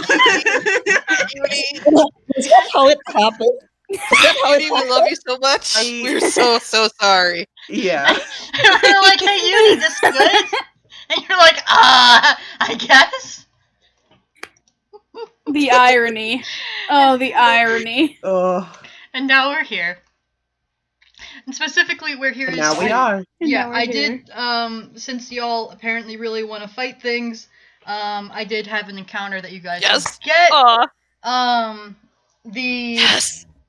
So if y'all would like to do that, it would just be a matter of all of your characters deciding you want to head out, and my main idea was that choo put us on the railroad track. Yeah, well, if you wanted to look, I expect y'all to go more on if you wanted to find a house for Errol, because Errol seems to be interested in hanging around a lot, or just to find building materials, whatever it is. If you guys wanted to head out, do some scavenging, that would be how this do. So, however y'all want to flavor around getting to that, or however you think all of y'all's characters would decide to do that. I do have I would say probably that maybe they do kind of like bully Errol into finishing tea time, and then the conversation gets back around to finding like a place or expanding a place to. Hey, where do you live, Errol? Yeah. Yes, dear. You said you live. Well, you said you live nearby at times. I take it you're nomadic. Yeah. I live wherever I end up mostly. That sounds quite lonely. Well, hey, I mean, he's here right now. You guys, as tiny as you guys do know of another tiny that is nomadic. Wynn, as a young firefly girl, she tends to sort of float around the studio. But whenever she comes to visit, she usually ends up staying with someone overnight. So yeah, there is both precedent for tunes that are more nomadic, and there's also precedent for tunes like Cass, who don't actually use their house in town much, but they felt important to give her her own space, even though she didn't particularly want it for conventional reasons. So Also, speaking of speaking of tinies who live outside like the settlement, if you ever see a ferret, punch it in the face. Noted. No, not the one that's wearing a thimble. And Harold immediately is rubbing his face. You guys get to see BS like quills like rise as if like bristling. Oh dear. Croak It puffs is. up a little bit. Just, you have our permission. Just. Like he punches his fist. The Tinies all chose violence against Thimble. He is Thimble a very. Um, Bia looks as if like she's trying to He's a word bully, that- is what he is, and a thief. Yeah, totally. Well, considering he keeps trying to sneak into my collection, and Harold's just very grumpily crossing his arms. Kreeko is mirroring Errol. Yeah. You kind of hear like a little bit of a thumping sound, and you realize it's Harold's foot Oh. on the ground. But yeah, just if you see a ferret wearing a thimble, just let loose. All right, sounds like a Or plan. at least scare him off. Yeah. But anyway, back to happier topics. We should get you Right. a place. Yeah, we should get you We a place should. to stay, Errol. I mean, speaking of my collection, I could go to run to my house real quick and get some building supplies. I have forks, I have toothpicks, I have sticks, I have matches, I have... And he starts listing off. Croak immediately just turns to Harold at the mention of sticks. Harold did not notice. He is still listing off items. I have coins. I have, what are they called? I have buttons. I have so many buttons. Oh, my buttons. And he's going off. He's not stopping. Yep. Like Kreeko's like pulling like bobby pins like out of his hammer space, and he's like, I got some of these. These would be pretty handy, I think, for building. Not sure what for. Maybe Cap would have a better idea. What else do I have in here? He starts rummaging around in his hammer space.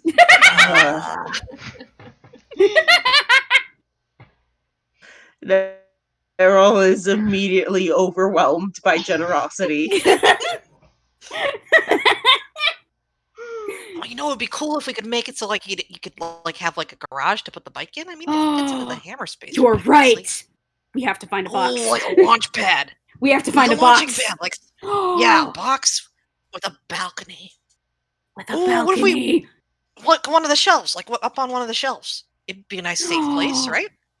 Yeah. Yeah. You're good. Are you good with? Harold's getting excited and he's getting up from the table. Yeah, you're good with heights, right, Errol? I mean, like you ride around on a flying bicycle, so I imagine you're okay with heights. But like, let us know if you're not good with heights.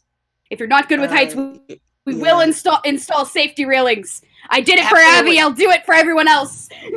Heck, I can make you a safety harness. I'm all right, but thanks. Okay, so no safety rails. Okay, let's see. Well, maybe safety rails just in case. Okay, yeah, fine. We'll do we don't want to safety get rails too in case ahead of anybody wants to ourselves. visit. Yeah. Okay, so we need safety rails. We need like a garage for the bicycle. It needs to be Errol sized, maybe a bit bigger than Errol sized. You could probably find like a box or something, or some big container of sorts to like start the house with. Have a base. Yeah. And then we go from there. There's like a cardboard box about 3 shelves up. I think that seems like it would be a good size. If you all wanted to what do you roll, perhaps survival, and see if you guys know of any areas that would have objects that would be. Actually, this works very well. Harold. Oh no, Harold. Baby. Harold is only thinking about his collection. He will go and get forks. With a 24, I think Croak knows where it is. Wherever it is. Nice. Croak, Croak. Nice. We'll start with Croak. You tend to have a very single-minded direction when it comes to building. And the very single-minded direction that you have is sticks. I know it's such a surprise to everyone listening, but Croak, you actually know of a place where you've managed to get quite a few sticks from. There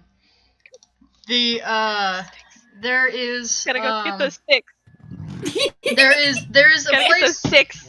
There's a place that has a lot of sort of plant matter that would make a very good nest that you're thinking of. You're sort of thinking about Very good nest. pretty good nest. Yes. And I think we gotta build a wide nest because Errol is too tall to fit in like a more shallow, like skinny nest. It wouldn't be very comfortable, right? So we gotta build a wider nest for Errol. Okay, Croak is leaving out the door now. Okay, yeah, we're going. Beatrice, with this 20, I think you're able to sort of get about where Croak is thinking of going, and Kreeko, you also sort of know just because of your high vantage point. Bless you, Harold, even though stuff. But anyway, Beatrice Forks from his collection. Harold, I don't know what they'll do, but they'll do something. Forks, yes, forks. You know of a place, Beatrice, and that is actually where you guys got Harold's flower pot house from. And you've been able to guess that this is probably where Kreeko, Croak, where Croak has been going a lot to get some of their sticks. And it's probably where they're trying to beeline for now. But it has a bunch of sort of like house plants and like plants that would be on set that have just been kind of left there. And there are a bunch of, really neat, pots or crates. It's sort of near a spot that just kind of a dumping ground for stuff. And Kreeko, you sort of know of this area that does tend to have a lot of loose stuff that is good for building things, just because of your high vantage point. So that's them's the deets. Croak, Croak is already gone, I'm guessing. Yep. Like Croak got caught up in like the idea of building, and then just kind of left. Oh no! Yeah, Kreeko, I think like noticed Harold. It was, like, after. I think like Harold, like realizing Croak was leaving, is like, wait, you need a buddy. What's one of the rules? And he's running after. Okay, we're doing this. Maybe Big could come along with us. He could help, like, carry some of the stuff. You think you could bring him, Bia? Yeah, yes, of course. She nods. Okay. Awesome. All right, we're going to do this. Anyway, so do you follow them, Errol? Errol feels almost like his participation isn't necessary in this, but he will go along. The tinies are getting swept up in the excitement. Yep.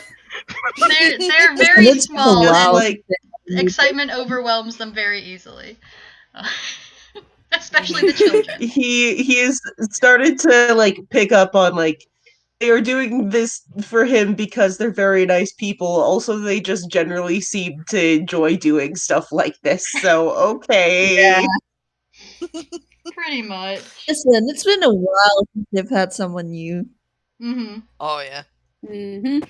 It has been a bit of a hot minute. So Beatrice, are you sort of shoveling everyone on Big, or how are you guys deciding to get to this area? You'd have to catch up to Croak first. Croak has started running. Oh no! Well, we're Yeah, yes. Okay, as Harold's going, because Croak needs a buddy. Croak needs a buddy. It's one of the rules. Bia is just ushering like Errol and like Kreeko onto Big, like hop. Oh, okay, yep. All right, and I imagine Big is able to catch up to. Please the other understand that Bia's gonna turn to them both and be like, "Do hold on tight, dears." Oh, Okay, yeah. Yeah. And hey, his name is Star Wars. I'm sorry, but 60 feet of movement. Yeah. Oh, Yeah, I'd say I don't think Big needs to roll. They have 60 feet of movement. Croak, you are a very small bird. Harold. A very small bird. Harold, Croak's not stopping for anything. Harold though. is running after Croak and panting. It's like, oh, it's the cold house all over again. Slow down, please. I think Bia like spurs Big like after Harold, and like Big would probably like pick Harold up by the scruff and like put Harold on their back. Flip him over I their think head. Kreeko's kind of familiar with the maneuver, and, like helps Harold aboard. Oh, hi, Hi, yeah. hi. Get in, loser. We're going to collect materials. Oh my god. Get in, loser. We're going scavenging.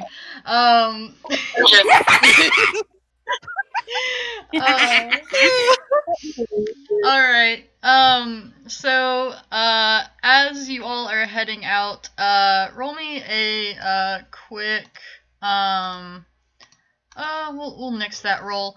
How stealthily are you trying to make your way there? Are you just kind of going at it, or Very stealthily? Very. Yeah, Kreeko's going to use Pass Without Trace, so very stealthily. Alright. Yes. Listen, Harold's default state of being is be quiet, please. For the love of everything. Alright, so if everyone, I would say, yeah, if everyone wants to just roll a quick stealth, I don't anticipate anyone is going to fail this, considering Pass Without Trace is up. Considering we have to DC. add 10, yeah. Yeah. Yeah. You say that. Oh, no. Hold on. I just want to give real fast context. This is the third nat one on stealth in a row Oh, for Harold, many baby. games. Harold. Harold.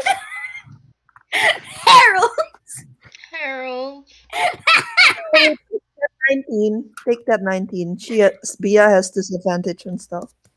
Okay. Okay. Harold's So. Incredible. Okay, so we have 37.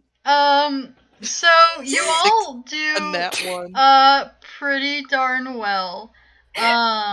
Except for Harold. What even happens with a nat 1 stealth when you're riding a hare? I fall off the hair, screaming. Yeah. Oh, no.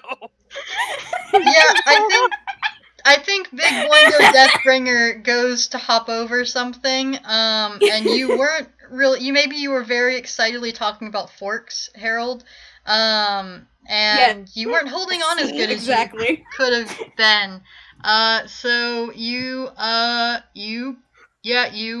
fall off and probably, yes, start screaming. Would anyone like to try and grab this dust bunny before they Yeah. Yes. Yes. Not on the hair. What should we roll to attempt to catch Dusty Bunny? Acrobatics or Okay, that Just- sounds good. Dice Parser, Oh. please. Yeah, so Errol, you continue your trend of grabbing very small tinies that are almost falling. Beatrice, what was Bea gonna roll, or? I was gonna, but considering Larry rolled a 17 and considering like acrobatics modifier, I think like I don't think I need to. Yeah. That's fair. So yeah, who's Larry? Anyway, so Errol, Errol, you grab him, probably by his little belt that his toothpick and mask are sort of shoved onto his waist, and Yeah. you don't. I think the nat one is you don't manage to completely get him back on the hair, and he's just kind of hanging, and that's why he's yelling. Oh no! Oh my god. He's just being grabbed from behind and he's flapping around in like a little dusty dusty flag. No. No, baby. A little dusty flag in the wind. Oh. Can the hair try and like catch, like, can the hair try and like, put like Errol back on its back? No, that's just how that's just how that's gonna go. All right. Oh my. Ain't that just the way? Ain't that just You the just way? threw out the room. It's All right. So let me see. -2. So, as you all sort of enter this this area that's kind of a little bit of a dumping ground, you all roll me a perception. okay. Perception time. Perception time. Oh, Harold. I'm gonna run Oh, Harold. Sweetheart, Dirty 20. dirty 20. Harold. I mean, it makes sense given the condition he had to do this ride in. Yeah. Yeah. Yeah. Harold hops off of Big and is just okay. I'm a little dizzy. Give me a second. I mean, this makes bending sense for over with a Kreeko. hand on his He spends a lot of time doing, like, acting as a lookout. So, like, after Harold has been screaming, he's, like, being extra careful to, like, study the surroundings and make sure, like, they weren't heard. Yeah. Let me do a couple of rolls. I like that. Don't worry about it. Yeah. No. I'm worried about it. Don't you asked Is for that this. initiative? No, Oh. you guys asked for this. Oh. Yeah, So There's the 4 first- things? Hello? Shh, At it's least 4 fine. things. It's fine. So the Oh. so is the highest perception is a 19. Bless 20. 20. Okay. 20. Dirty 20. So yeah, so Kreeko is Kreeko, and Kreeko's gonna notice 1. Yeah, Kreeko, you're the only one that seems to notice. Kreeko's gonna 1, 2. Yeah, Kreeko, Kreeko and Errol and Beatrice, you all, as you get into this area, and you look around, you sense some movement over by where the potted plants are, and you can tell that there's definitely something there that is based on Harold's entrance. There is definitely something that's there that also knows that you are there. Haha, not one still. The dirty 20. Can Kreeko see any, like, details, or is it just, like, movement? You can't see. There's sort of the rustle of leaves where all of these sort of discarded house plants are. You can't really make out much past that. There is you can see, there's sort of an area where there's sort of a jumble of pots and plants. Like how, like, in like the lobbies sometimes they'll have like one of those weird trees. There's some like neglected, like, pothos and other house plants. It looks like, and then there's another area that, where y'all are going to be foraging. It looks like, you know how, like, grandmas always save, like, the yogurt containers and stuff like that? There's some of those. Some, yeah. a jumble of, like, sort of just a jumble of stuff over in the corner, but the movement you all sensed was from this area where these plants are. Okay. Which Well, unfortunately, Croak did not see it, and Croak is still moving. and Harold Oh, also Croak. did not see it, and Croak needs Okay, a buddy, which means Harold is also still moving. Oh dear. Okay, yeah. Kreeko, being a lookout, inflates, becomes a round frog, and then goes. Hello. All the time you should know is danger. Yep. Skittering to a halt and backpedaling. There we go. Okay. Yep. Harold is pulling out the toothpick, and he's like, "Wait, what? Hello?" And in fact, I'm also gonna roll hammer space real fast. 4. Yeah, he also like reaches into his dust and pulls out like a thumbtack in his other hand, and he's like, "What's happening?" Via just has one hand like to her cheek, and it's just like, oh dear. But she is like ushering like all of you like closer to her. Harold is going closer. Haha, he's not scared. What are you talking about? Actually, Via cast something. Come again? Can Via cast something? Bia can cast something.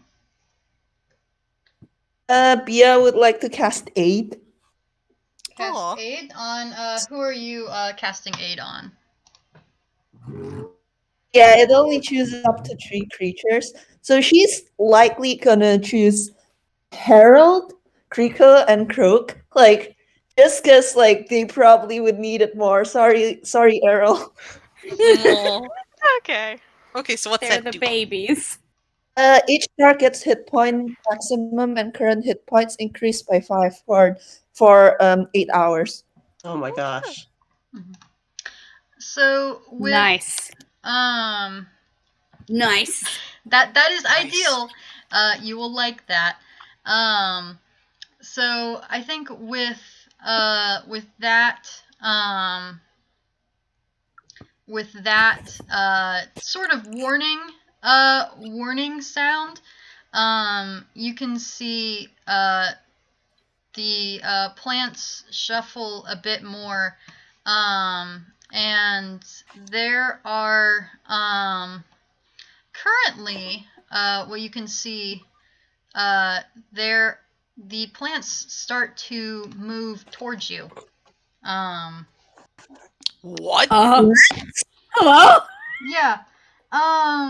Some of the houseplants that are just kind of discarded over there, they seem to gain form and start to move towards you. Would everyone like to roll me an Hello? initiative? Why are the plants alive? Don't worry about it. Hold on, before we do anything, Yep. let's roll initiative. Yeah. Let's roll initiative. Oh boy. All right. Oh boy. Boy. Oh boy. All right, hold on. I get advantage on initiative, so I will roll twice. Okay. Go, Errol, go. Start. Go, Errol, go. Go, Errol, go. Yeah. 19. You guys also, you guys, just so you know, you guys did ask for the full encounter. So. Yeah. Yeah. Tried, I got the modifier wrong. It's actually 17 that I rolled. Oh, okay, you rolled a 17. Let me adjust this. Actually, that doesn't change anything. Actually, you're still in the same place in order. Yeah, but it's actually 7. I can't read my sheet apparently. I am Gentle going to roll a couple of these enemies together, because, oh boy. Oh boy. Oh boy. Oh boy. Alright, that's not super great, so that's ideal. Mhm. D20. That's gonna be a 1. Oh boy. Oh boy. Oh boy. Oh boy, oh boy, oh boy. Everything is fine. Everything is fine. Oh, lovely. Oh boy. That's Oh. going to be... Oh no. Yep, that's gonna be there.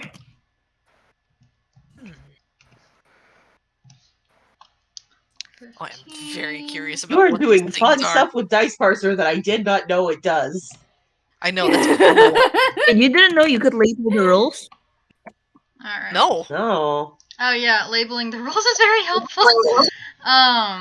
Okay, so we've got, so where are my, you said that was the wrong modifier, magic? I think it stays in the it's same supposed spot. to be a 17. Yeah, it stays in the same Okay, spot. cool. Thank you, Vamp. Look at, MVP Vamp. I'm going to... Yeah. Oh boy. Alright.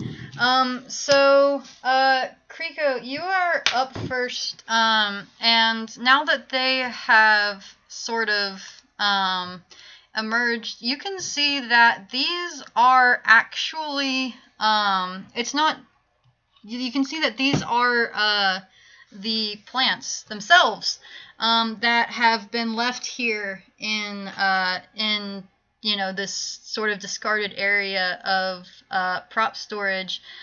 They seem to have become discontent with their treatment, and as such are not very happy and are trying to attack you all.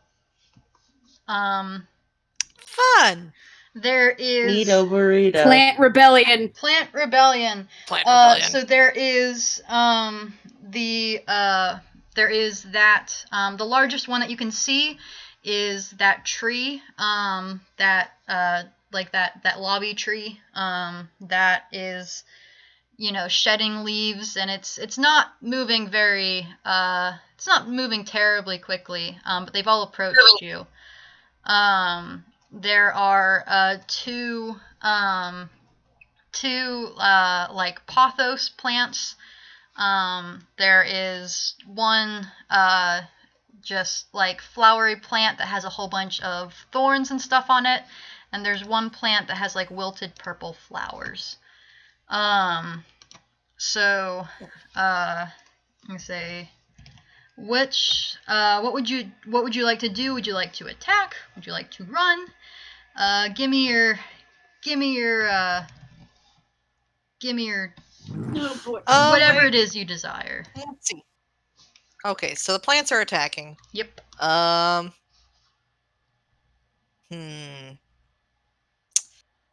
trying to decide if he would just go ahead and attack, or if he would try to get a read on how, plants don't normally come to life, but maybe they can reason with the plants? You can try I that. don't know. Okay.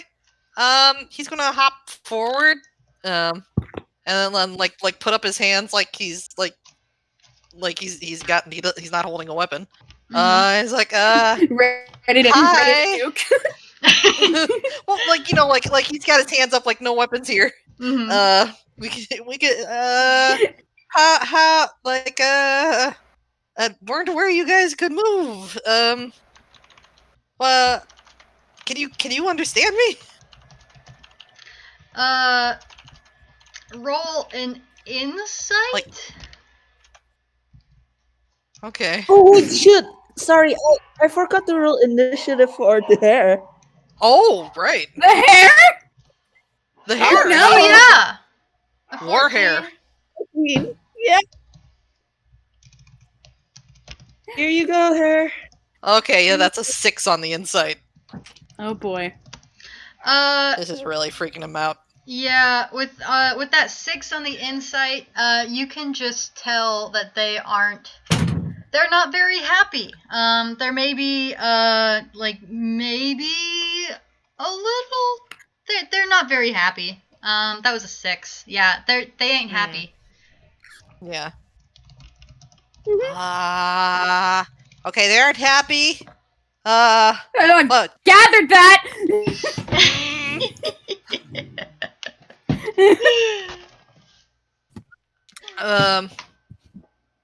I think he's going to use like a key point and just take patient defense, which means they'd have like disadvantage on attacks against him.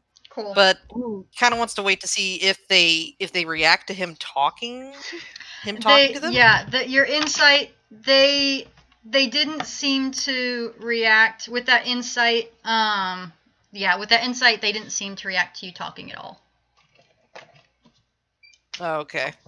He'll just take patient defense in case, like, I don't know. Maybe they aren't happy, but maybe. Harold, your turn. Also, I'll be right Brings a back. turtle. Real quick. Harold's turn. I gotta roll hammer space again because I didn't get all of the parts out of this. Harold kind of like shoves his toothpick back into his belt and uses his now hand to pull out a big rubber band. Yes. And he's like, okay, are we, this is, I'm not taking any risks. Okay. And he is using his heavy crossbow, which is rubber band and a thumbtack. That's amazing. I love that. And how he fires it is that he strings it up on his ears and pulls the thumbtack back. And he's going to fire. Amazing. Oh my god. Gosh. Which one are you aiming at? All right, here's my question to you. Which one looks the most threatening? Probably the giant tree. The giant Fair. tree. I'm going for the tree. Cool. The big tree. Roll. Big tree. 23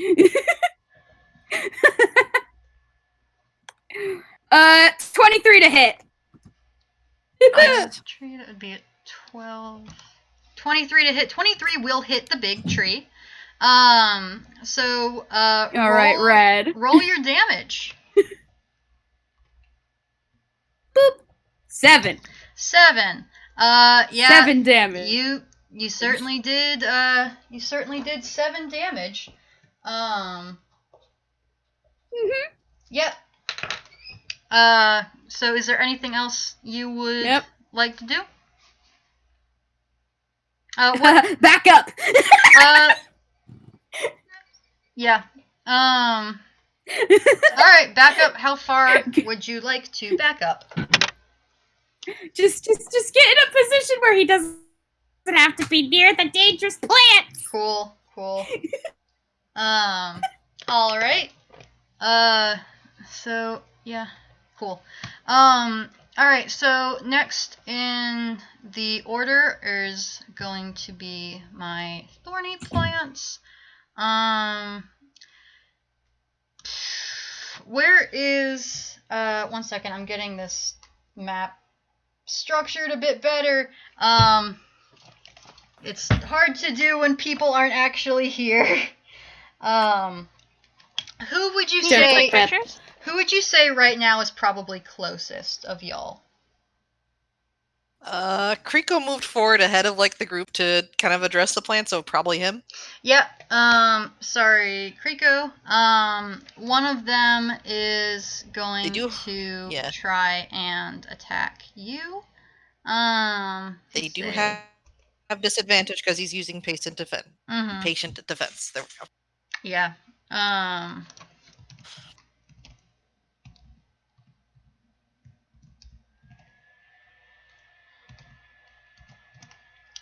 I'm going to guess a 13 either time doesn't do it. You are a monk. Nope. Yep. And I think he's doing a hop. He's doing a hop. The just because you are the closest as well, the other one is going to go for you as well. And that's definitely not going to do it. Yeah, no. No. Alright. Nope, he is just boinging all over the place. Just boinging all over the place. Yep. So, next up in the order is going to be Errol. Errol, how would you like to address this? Okay. The plants have now come to life. You didn't know plants could be threatening, but they certainly are. They have made attacks at his companions at this point, yeah. Mm-hmm. So, Indeed, they have. do a quick 10. No. Oh no! Oh no! Fumble! wow. Fumble! Okay. Fumble! Oh, I need to pull up the fumble table. What does he pull out? Oh boy, oh boy. I will not be editing this much play-by-play, but here is a rough encounter visualizer.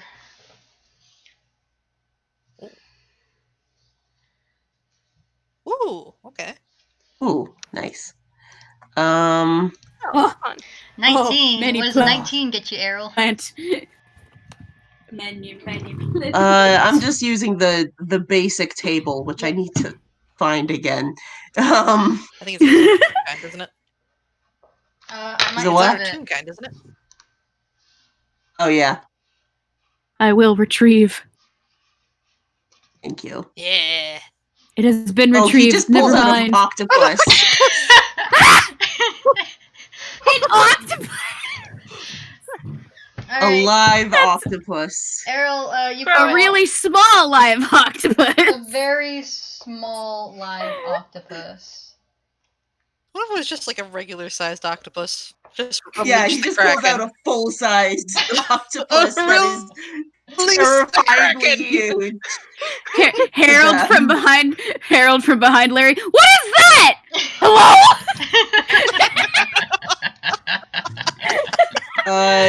This is Jerry. He just like releases Jerry into the fray, I guess. All right. Oh my Are you God. going to try and throw Jerry at someone? I guess. I guess I am. Yeah. All right. Release the Jerry. Release the Jerry! Who are you trying to attack with He's Jerry? I'm gonna throw Jerry at the tree because it seems like the easiest target to hit. All right.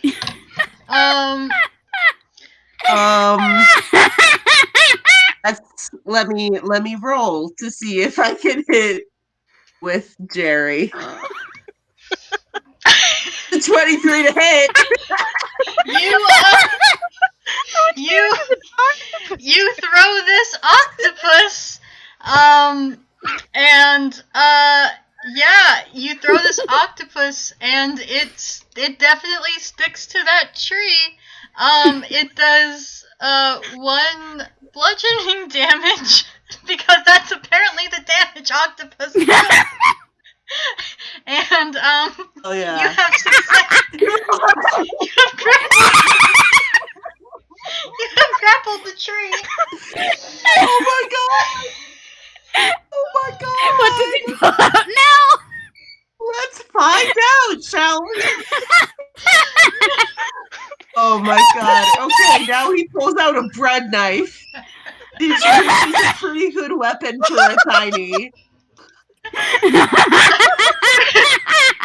Errol, Oh my God! Is the knife still normal sized? Also, I yes, just realized that I Errol, was you muted for some absolutely time. pull out a normal sized bread knife.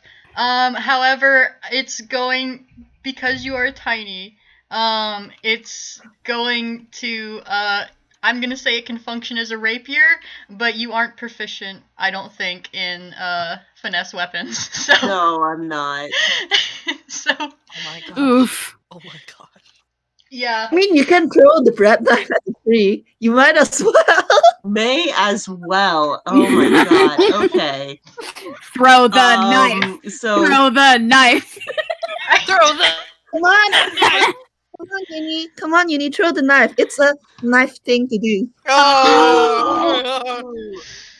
I don't know. It doesn't seem very nice, but Maybe the tree will get the God. point. Oh! I appreciate y'all's sharp wit. 25 hit? 25 to hit. 20. Jeezy crazy, Larry. Yeah, I guess you throw this knife at the tree. I will say you miss the octopus. And what the heck is rapier damage? It's a D8, I think. A D8. So I guess roll me a D8. A D8 plus either strength or dex. Gosh, roll me a D8. I'll let you do strength because you're throwing this. Oh All right. That's my damage. You hit it for 12 Holy damage. Jesus. Cool. Wow. I need to ask, is the bread knife like tiny scaled or is it still like No, the bread Big knife is size. just a It's- regular, it's like, big food size. size. Rule of funny. oh my So, Yes. Good. is there anything else you would like to do, Errol? Those are the two actions Yep. that barbarians get. He just fumbled both times and was my not gosh. able to pull out his weapon. Oh So my gosh. he's, I guess, a little bit thrown off his game by the change in perspective with fighting. Oh gosh. No. May I ask an important question? Will the octopus have to roll initiative?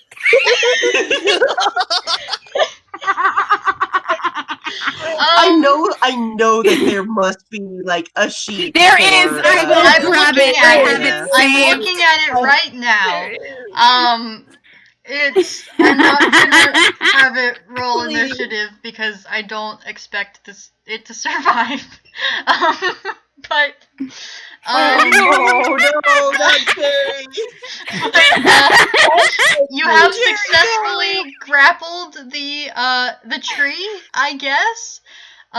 So that's something. With an octopus, and you've Amazing. also stabbed a bread knife into it. Anyway, Larry just wants to make sure everyone stays focused. Oh. Oh no. Oh no. Oh my god. Oh. I'm moving. My turn. I've got a mock thing. Oh. Yes. I love you. All right, so Croak, your turn. Hi. Okay. I want to do two things this turn. First thing, I want to bonus action cast Flame Blade. Nice. Hello? Get it? Croak just takes off one of the little branches on their stick, and it erupts into a fire. Oh. Yeah. For my action, I'd like to activate Symbiotic Entity. Mm-hmm. So Hello? What? So that's yeah, that's active now. I don't know what that is. What? Do we see anything? Oh, it's very What good. is symbiotic entity? Can I flavor it, Trad? Abso-freaking-lutely. Visibly, you can all see these strange orange particles start to flow down from Croak's mushroom hat, and also visibly all around you just suddenly appear. Oh. Talk about a glow up. Hey! Oh. Hey! Oh, just So is that Okay, I have made to some admit, orange I have to emotes admit, here. I have to admit, Oh, no. Magic, that was a right idea. Oh. Turn. Also, Chad, You could you just tell me say- whenever someone comes in within 10 feet of me, like on their Um, turn for the enemies? Okay, You within the say it's for the enemies, illuminate. yes, I can. Okay. Oh, good golly. What is happening? Hi. Don't worry about it. So About it. yeah. So anyway, Big Boingo Deathbringer is up next.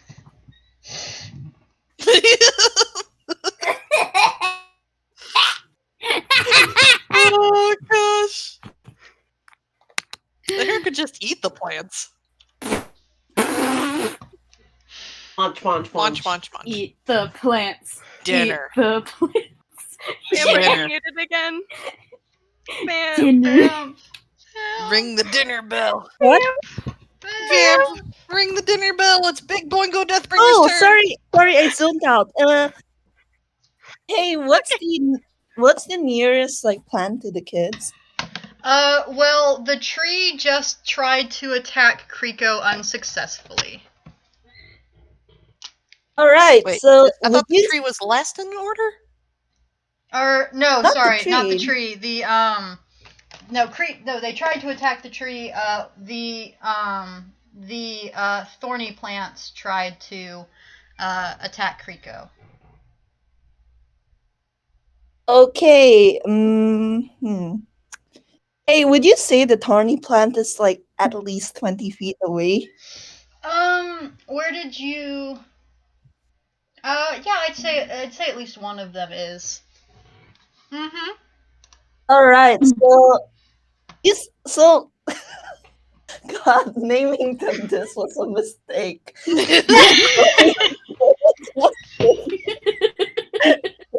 Big Boingo Deathbringer is gonna do trampling charge. Mm-hmm. Oh my gosh. Oh, blah blah blah, and moves at least 20 feet straight towards the creature, and then hits it with a hooves attack on the same turn, which would be. My goodness. Does that hit? What was your roll? 19? Yeah, a 19, 19 will hit one of them. Are you hitting, number 1 or number 2? I think whichever one's closer to the kids. I mean, they're both. All right, let's Um, just do number one then. Okay. So roll me damage. 8. Alright. That's 8 damage, and make a strength saving throw. Oh boy. I will do that. Ooh. These things, their strengths, not that. It's Oh. definitely Why makes you say that? That means that. Yeah, so the plant isn't knocked prone. Alright, so now, Big Boingo Deathbringer is right up in the mix. Hey, I should probably say that, like, yeah, still, like, sitting on them. Is Beatrice still riding him? Okay. Yep. Okay. Alright, so, in that case, it is, the, Viney Plant's turns. Oh boy. Beatrice, one of them is going to go for Beatrice, and one of them is going to go for Errol, because you guys are right up in there. Would it be Kreeko? No. I think Errol's still kind of towards the back. Oh boy, oh boy. Did you get up close? They do not move within Not 10 yet. feet of you yet. Okay. Did you No. move up closer to them, Errol, or are you still sort of hanging back?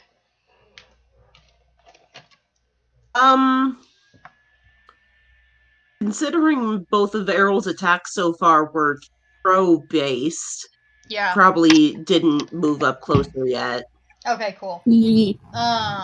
Yeah, so then it would probably be Beatrice, and they're just going to attack whoever is closest. Oh. That hits just barely, though. Oh. Um, At disadvantage. At disadvantage for Kreeko. I don't. Is that It even doesn't gonna hit make anyway, it? but Yeah. So it's. it doesn't make it. Yeah. Well, let's just see if it. There's no benefit It's to fine. rolling again. You're probably. Okay, yeah, we'll take the 14. Yeah, you'll take the 14. All right. So, Beatrice, it is going to come for you then. It.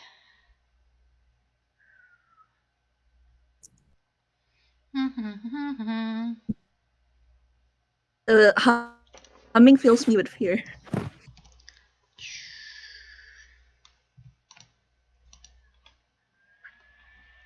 So it is going to try and wait. That's the right one.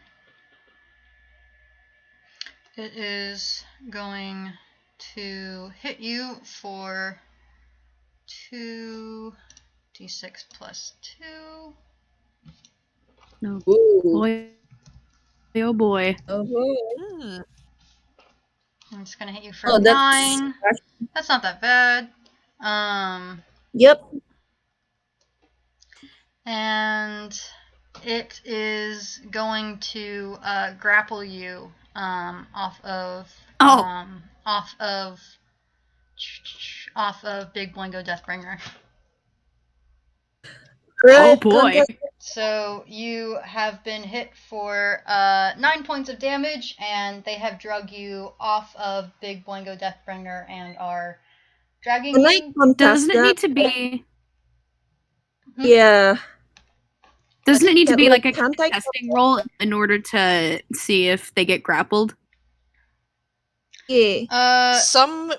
Some hits, like when they hit you, are just a grapple, and then you get to make the contest. Yeah, on your there's next turn. a DC 12. Oh. Yeah, a DC 12 grapple. You can make that thing. It's their attack is constrict. It is an automatic grapple. If I'm reading. Oh, okay. Oh boy. So can I make a contesting strength like on Beatrice? On your turn? Yeah, on your next turn. Well, it's a good thing right after. Yeah. All right. Oh boy. So, Beatrice, next one is going to be my purple flower. It is going to make it against Big Blingo Deathbringer.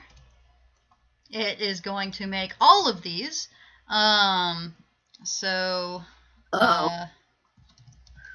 Hello? Oh. What? No, that doesn't hit. Oh wait, actually, wait, shit, hold on. I need to. Wait, whose turn is this? This is the purple flowers. I'm guessing the 4 and the 8 don't hit. Do the 14 and the 21 hit? Yeah, but wait, if it's the purple flower, then Beatrice would go first. It is you. Oh right, Beatrice is in front of the T. A1, A2. Which one in order is? Big Blingo Deathbringer. Oh, okay. Okay, yeah. Oh, okay. Sorry, I forgot that Beatrice hadn't gone yet. I can do math. I can do D&D. Beatrice, it's your turn. Gentle pet. It happens to all of us. You're doing great, Trat. You're doing great. Alright, I think Pia is going to contest the grapple to stay on her mount. So that's gonna be. Oh yeah, you just 13. Make it. Yeah, so I'll let you can stay on Big Blingo Deathbringer. Yeah. Does that take an action or? I'll let you do it as a bonus action. Alright, then that means I can. Via's gonna take a box cutter out of her hammer. A box cutter! Oh my god. Granny's got a knife. Grandma's got a knife. Grandma's got a knife. She's got a knife, and I'm looking through her spells.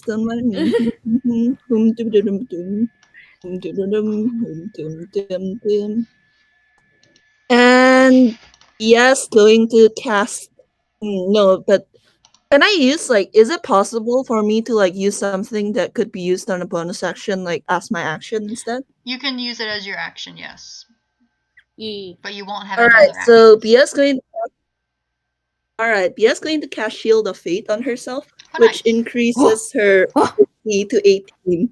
Rad. Nice. Do you have any flavor for how this looks, or is it just there? She raises her box cutter to the sky, and you see a shimmering shield form around her. Rad. Does the shield look like anything? It looks like, I really, really want to say that it looks like a night shield. Nice. Good. Nice. Get it, Grandma. Alright. Mm. So now it's the purple flower's turn, and I'm just gonna keep what I rolled before. The 14 and the 21. Actually, the 21 hits, right? Actually, remember, she has Mountain Combatant. She can force your attack to hit her instead of her speed. Are you going to do that? So the only one that hits is the 21. Cool. That's the only one that would hit anyway. So that is going to hit you for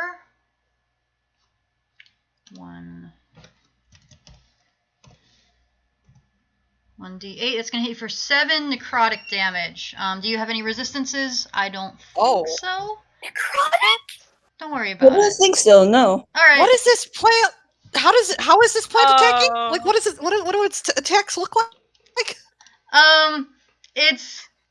The plant runs rotted sort of tendrils of this flower come and grab just sort of stab into Thank Beatrice. God. Okay, thank God. The concentration spell doesn't fail. The shield stays. Oh, thank goodness. Oh boy. Good. Oh boy. Boy. So the tree is going to go next. It is going to try and slam you, Kreeko. D20. Because once again, you are the closest to it. They are disadvantage. Yep, disadvantage. You will. I'm very glad you did disadvantage.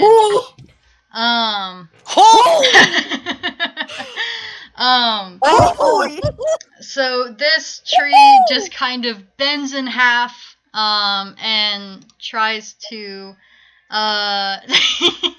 slam you, with one of its sort of very, very spindly branches, and it it misses both times, which is ideal. Yeah. So we're right back at the top of the order. Kreeko, what would you like to do? Could we say since he goes like right after the tree, could he try and grapple onto the branches and be carried back up into the tree? Oh, I guess. I actually, the tree is already grappled, because of the octopus. I can't believe I'm saying this. The tree is already grappled because of the octopus. That's a fabulous sentence. Roll me like an acrobatics, and it's not going to be able to contest. It's just going to be a check. You get up on that tree. Toonkind D&D, everybody. You get up on that tree. He is a tree frog. Yeah, you are a tree frog. Yep. You're a frog that's now in a tree. That was your movement, I guess. What would you like to do now? Okay. You're in a tree. He is going to teach this tree a lesson. Mm-hmm. Froggy slap. Punch the tree.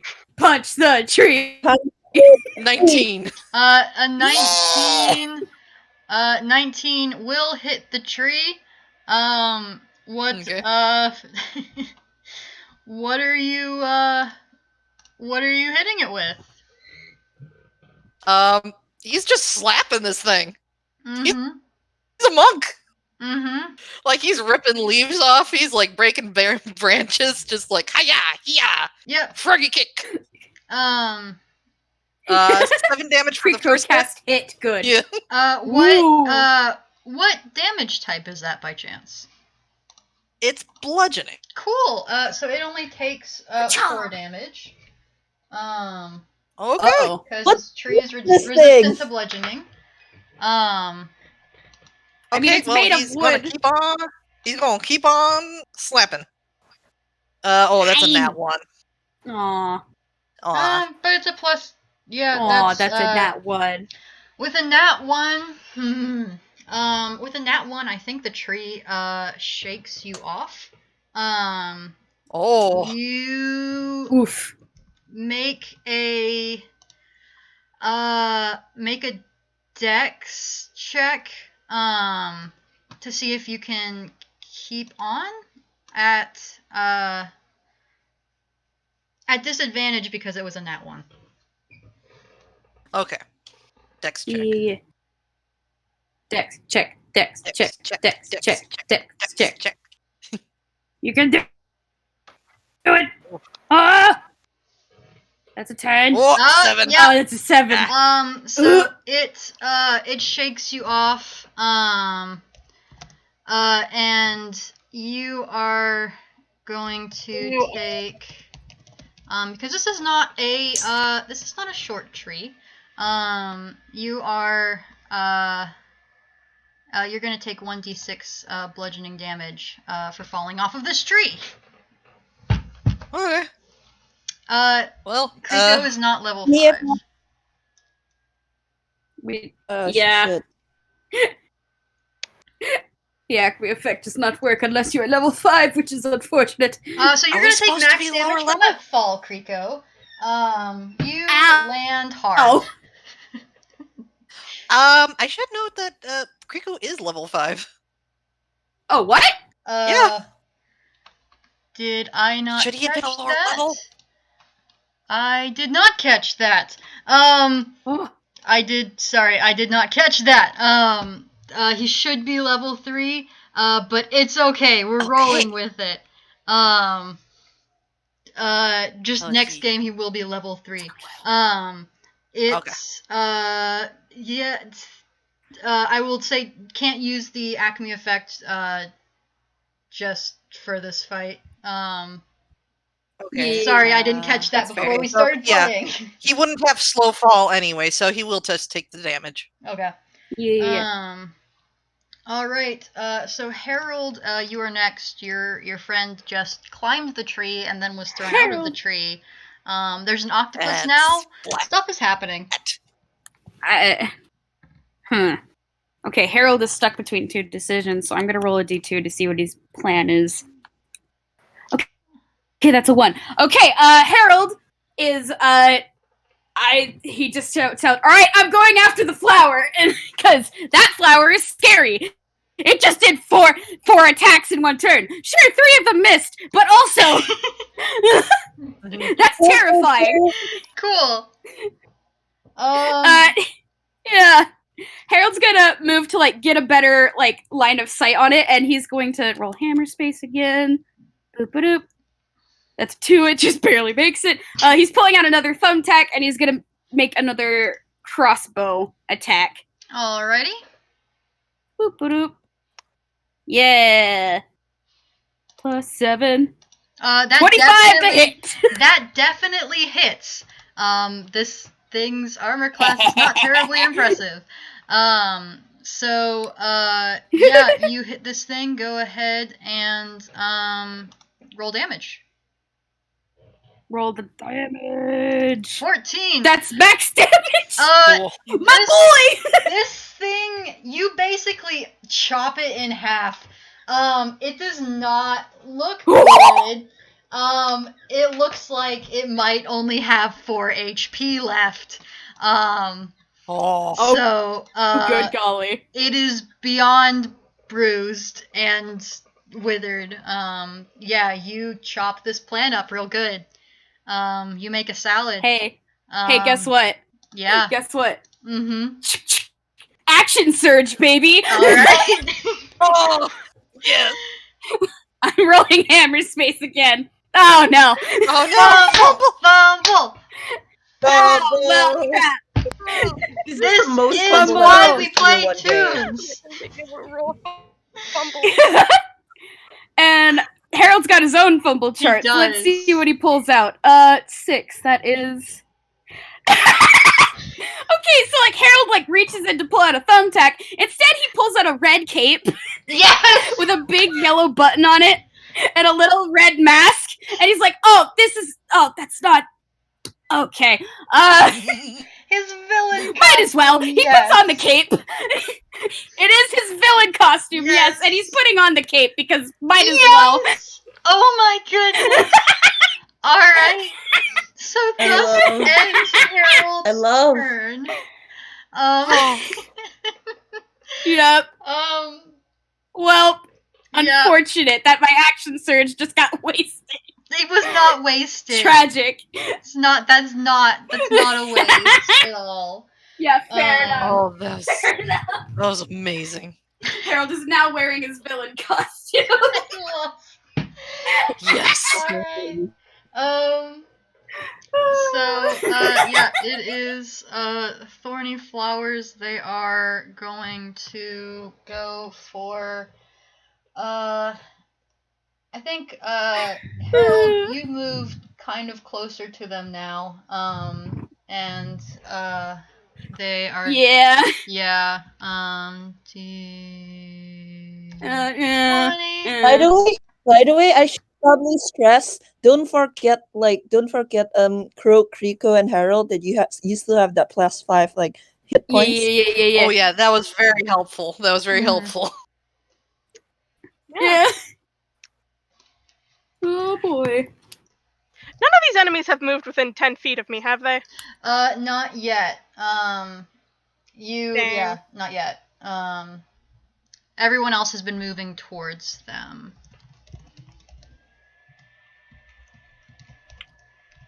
Oh, that's to hit. Okay. Yeah, that's to hit. That does not hit.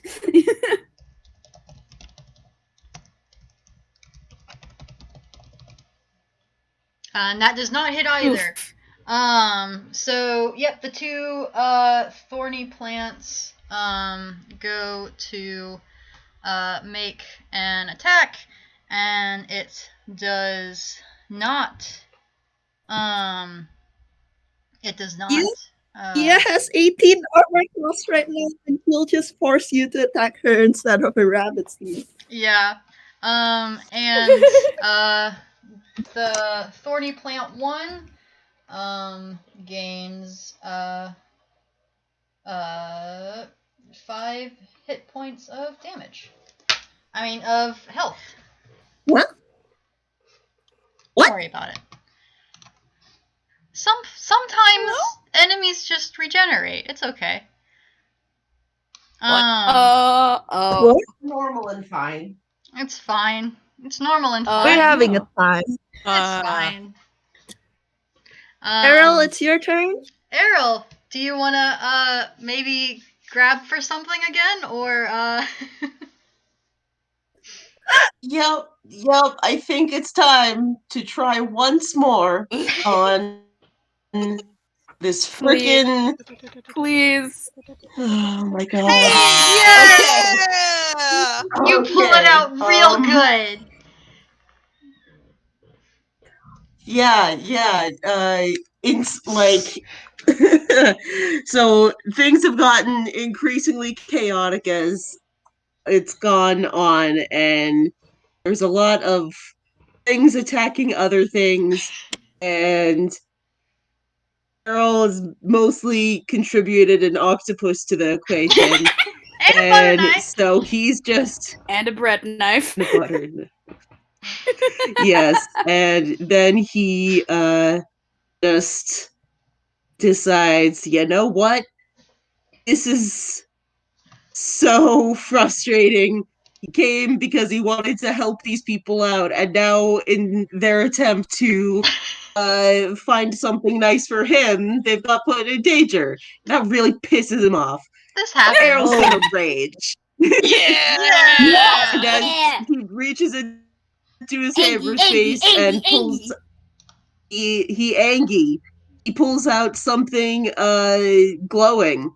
You can't make out what. It's too brightly glowing. Uh-huh. Folks, Wow, we can maybe you're- make a you're perception check on that wondering later, what but that right is. now we're fighting. if you know, if you were to look at it, you'd say maybe he got like a big lollipop or something to hit things with. You don't know. Yeah. It sure is and something. It sure is. It looks He like a is going- two-dimensional mace. He's going to take a swing at Thorny over there. All right, Thorny 1. Yeah. Let's do it. +7. That 35 will to hit. definitely Yeah. hit. Roll me Cool. damage. So for damage, that is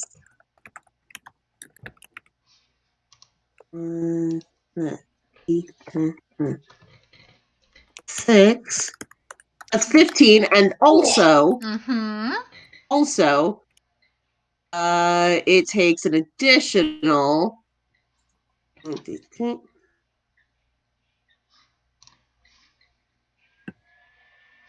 additional 6 radiant damage. Holy shit, that's All right. 21 1/3. Yeah, so Errol rocks in with this cool glowing lollipop question mark. And just eviscerates one of these thornies. And it is it's similar to Harold's plant. It is looking quite battered and bruised. It is not doing well at all. So that would be 20. Cool. Then he gets to take his second action. Uh-huh.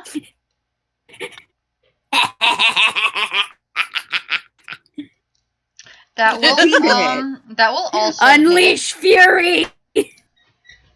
Yes. Kill. Oh, that's not the number. That's Wait, not what? how that goes. What? The plant heals. Wait, what? No. It's not a 6 turn yet. It Oh doesn't no, heal. he fucked up big time. 5 healing damage.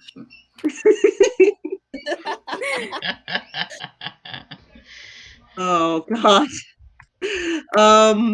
Wait, shit. I'm just messing up all of my numbers right now. I'm so sorry. You're all right. I got way too frazzled by the negatives. Gentle pet.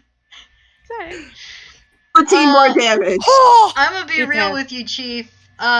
This thing is gone. Oh! This you pummeled this thing into the ground. And it just straight up ain't there anymore. Wow!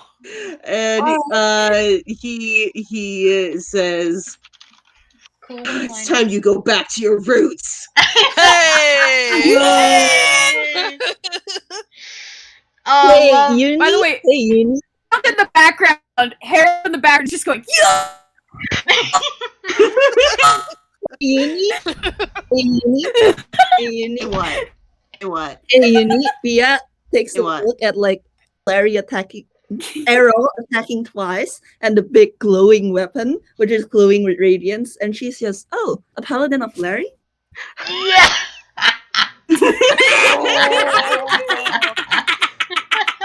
Oh! I don't. Kreeko, by the way, sees nothing. He is face down, just kind of. I'm gonna say like there's a Kreeko-shaped indent in the ground. There's a I Kreeko need shape to Okay, yeah, he did hear her say that, and he is thrown off his game a bit once more. It's just like, You're not wrong, but you're Right. not right. You but... can say that. Yeah, exactly. It's funny they have another paladin of Larry. Interesting. So yeah, Croak, it's your turn.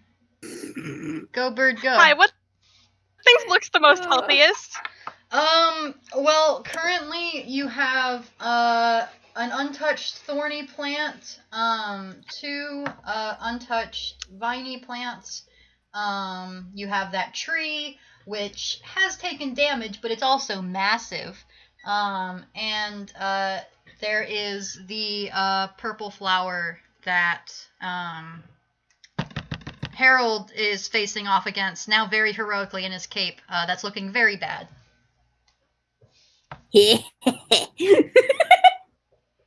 Okay, let me just. Alright, might be a stupid move, but I'm gonna go attack the tree. Go for it. Oh god. This is a 24 hit. That's a tree. 24 hits. Yes. Okay, I need to roll my damage, I guess. I'm gonna roll these damage separately. Hit the tree. 11 Ooh. fire damage. That would and actually 5 be more necrotic.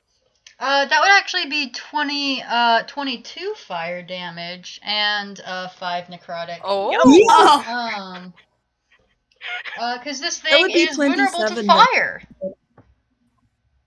And I have a sword made of fire. You do. You have a very fiery sword. This thing is caught on fire. It's crackling a little bit. The octopus doesn't seem to be happy about that fact, but but even less happy is the tree itself. It is it is almost just straight kindling at this point. Oh, how Okay. HP wise, how is it doing? How Don't does worry an about it. 8 sound? Oh my god. I'd also like to use my bonus action to do another thing, but I'm going to send it to you just directly. I'm going to do that against the other thorny flower that hasn't been touched yet. Yep. So. Alright. Wisdom save. Believe it or not, these What are these notes being passed? plants do not have well, then how about I actually roll? Roll. How's a 13 do against your DC? That meets it. That beats it. All right. Yeah. That meets it. Yeah. So that thorny plant is it meets your gaze. I'm not sure how it meets your gaze. It meets the You DC. don't have eyes. This plant really doesn't have eyes, but there's like that palatable tension. There's that tension frame with the energy zipping back and forth. But it is not phased. What is happening? All right. Oh, that's fun. All right, that's the end of my turn. Yep. So Big Boingo Deathbringer. What is Big Boingo Deathbringer going to do? I think like Big Boingo Deathbringer is Eat gonna... the plants. Come again. God!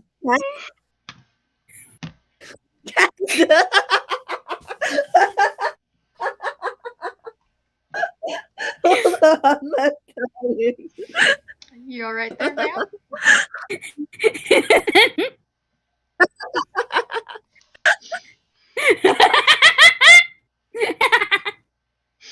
Y'all good? You'll do it okay?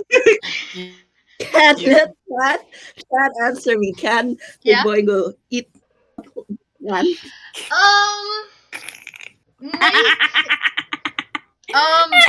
I will say, yeah, you can do that as, actually, let me pull up, you can do that as a bite attack, yeah. Yeah, you can make a bite attack. Eat the plant. Like, I think The plant. is the vine like 20 like feet away? You are right on top of a viney plant. Yeah. Okay. Alright, so not 20 feet away. Yeah, I think they'll just like trample on it because really like the vines hurt the vines hurt the babies. Like trample, it does not taste good. Okay, so yeah, you're just gonna use the hooves attack, or well, trampling attack. Yep. All right. Yep. 18 will hit one of the vine blights. Roll me damage. That will definitely do some damage. So that is 12 damage. All right. So the viney plants are next.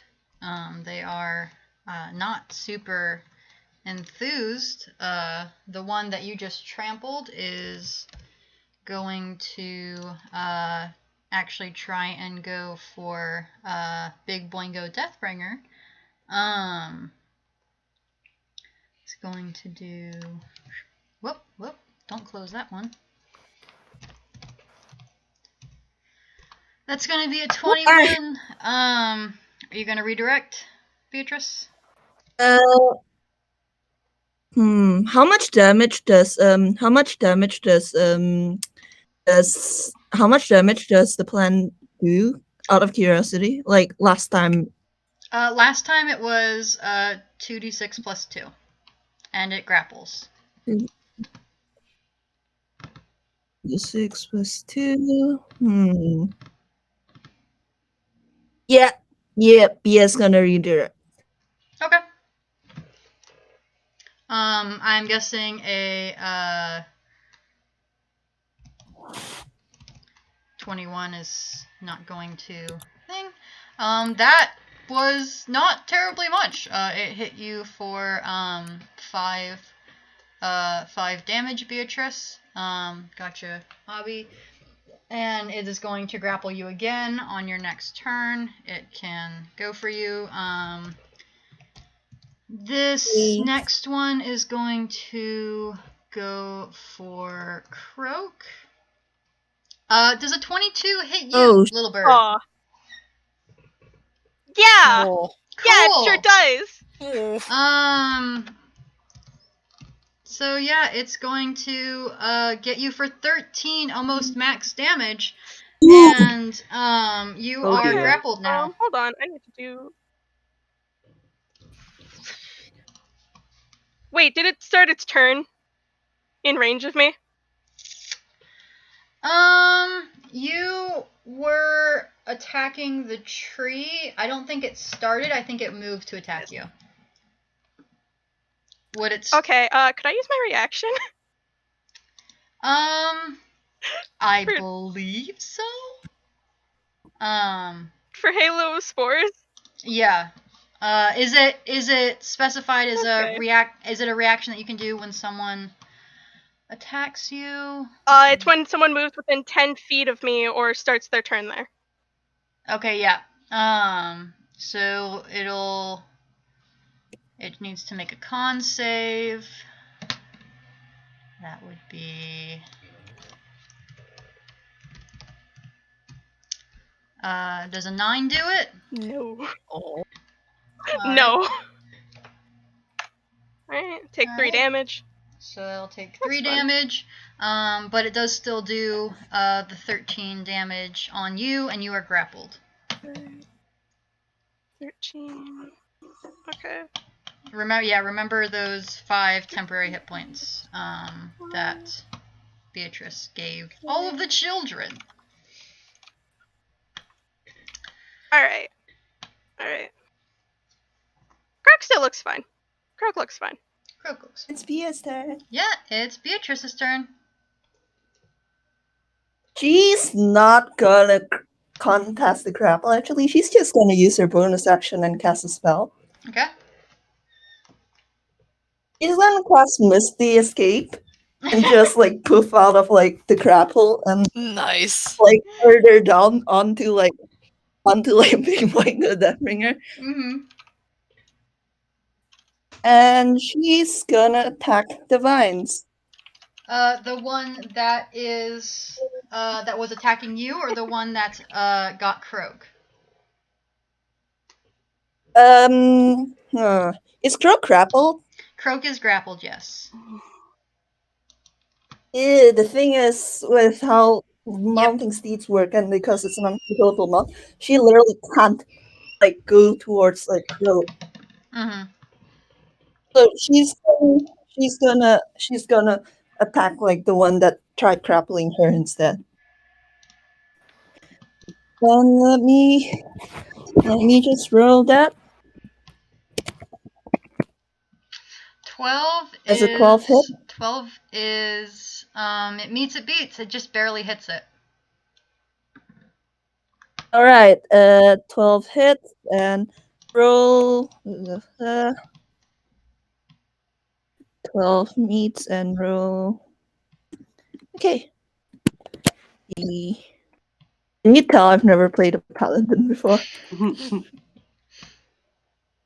It is 6 plus 2. And 9. he's gonna add to that damage. So that's 13. All right. And 13. he gets a second attack. Cool. He gets a second attack. Does 22 hit? Yeah, I think a 22 hits. I'll have you know this thing is hanging on by a prayer. You could breathe on it and it would die. A 9 will do it. You breathe. You don't even manage to connect to it with the box cutter. Before it just crumbles. So yeah, you got one viney plant out of the commission plant now. ghost. Was that Vine 1 or Vine 2? Just asking so I can update the order. That was Vine 1. And I'm keeping track of it as Right. well on here, but thank you for doing that. Bless you so much. All right. So last but not least is the purple flower. It's only going to be able to do one of these attacks. So hey, Harold. Oh, Does a 5 hit? Harold? Hi.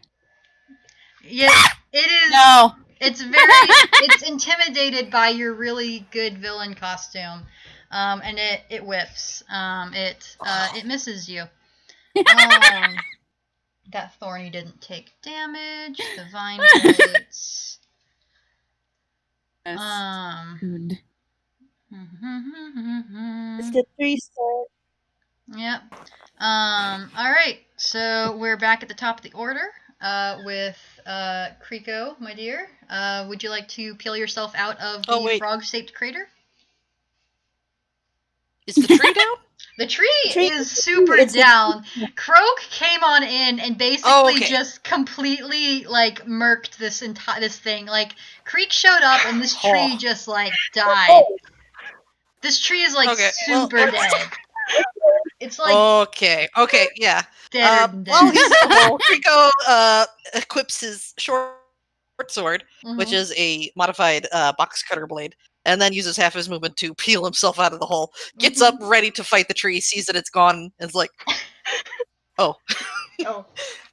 Looks around to see what's left, and I guess he'll go and attack the purple flower. Okay. Go for the flower! Go for the flower! I got it! That's what Harold's shouting. 22! This thing has an AC of 5. You are on top of this thing. Stab, stab, stab. 7 damage. You smush the flower. It's gone. You and Harold have successfully tag teamed it. Good job. The purple flower is dead. Yeah! Yeah! I think there's a little high five between Kreeko and Harold. Yeah. All right. A little. Yeah. Speaking of Harold, you're up next. High five. All right. Let's see how this hammer space roll goes. And it does, in fact, go. It goes. Yay! New thumbtack has been acquired. Seeing that the purple flower is dead, There is whatever's left, I guess. Whatever's so there's closest a and thorny left. plant that's left, and there is a viney plant that's left, and the vine plant is currently grappling Croak. I think you might need to Okay, we're going for the vine plant then. let me double check. I Vine think you plant. might need to make I think you gotta do something to make sure you don't hit Croak, I Croak? think. Yes. Okay, that is fair. But I already did say that Yeah. I took up the thumbtack, so I can't change my course of action now, so Don't worry, Croak can take it. Can they? Yeah, they can. They Mhm. can. Can Harold take the guilt afterwards? That's the question. Either way, I'm gonna roll to attack. Oh, yeah! That's a 24 to hit. 24 to hit. Yeah. I'm gonna say, roll, or I cannot find it really quick. I'm going to, just say, it hits, roll me a, no, that's fine. Damage. I'm not, Blah. 5, A 5. alright, 5 5 damage. against the viney one.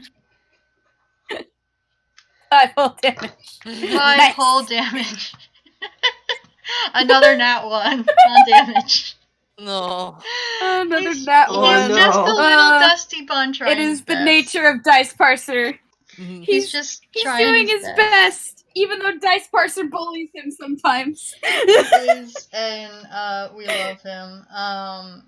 So next up I think- is After this attack, for his movement, he's actually gonna get closer, despite every fiber of his being screaming at him not to. Oh, bless him. Little He's brave just bud. he's pulling. Aw. He's dropping the rubber band, pulling out his toothpick, and going ah! It is not a scream of terror. What are you talking about? He's such a brave boy. Brave I bud. love him. Sweetheart. Alright, Errol, so, this remaining, Thorny is, going to try and take a bite out of you. Good luck, bud. Yeah, I know, yeah. How's the It does not hit. Yeah. So it Do not tries hit. it goes for a hit and a miss. So Swing and a miss. and it did not take any damage, so it's fine. So Errol, it's now your turn. Cool. It Go, didn't Errol, go. get any damage, but guess what it's about to take? Is it damage, Errol? Is it damage? A mysterious glowing lollipop It to its might- non-existent face. It might be getting a spiky lollipop-shaped thing to, right to the chlorophyll. Yeah, does Oh, boy, a does it. 26 hit? A 26 will Oh, hit, Errol. It boy. will indeed. Cool. Let's see. That's going to be. Am I at the level where? No, I don't. 19s don't count as crits for me. Yeah. Tragic. Alas, Shame. alas, and alack. Alas. Eventually, though. Okay. Plus Someday. 6. Yeah. 15 damage, as well Nice. as Nice. As well as plus 3. Uh-huh. Another 8 radiant damage. Yeah. Oh, that's 23 damage. Uh-huh. Is It's still up. Are you going? It is very barely up, but it is still It's still up, but for how much longer? tottering on All right, 4 all right. HP. To think I was Oh! All right. That will Good. hit it. Good. You So let's. You said it has 4 HP you left. don't even have to roll damage, my dude. You're Yeah, no. bonus. What I'm going to say is, he after that brutal hit, he just in his state of enraged battle lust against these dumb plants, he just straight up punches it. Oh my god. Punch. All right. Another one bites the dust. Yeah. Yeah. Another one bites the dust. Uproot these things. Croak, you Yes. are grappled by a viney plant. I'm guessing you might not be grappled for much longer. But yeah, would you like to escape the grapple, or would you just like to attack? Sadly, I failed my Constitution check last turn to keep the flame blade. Luckily, I have another level 2 spell slot, so just gonna pull out another one. Wait. Oh. Yeah. First one just kind of puffed into air.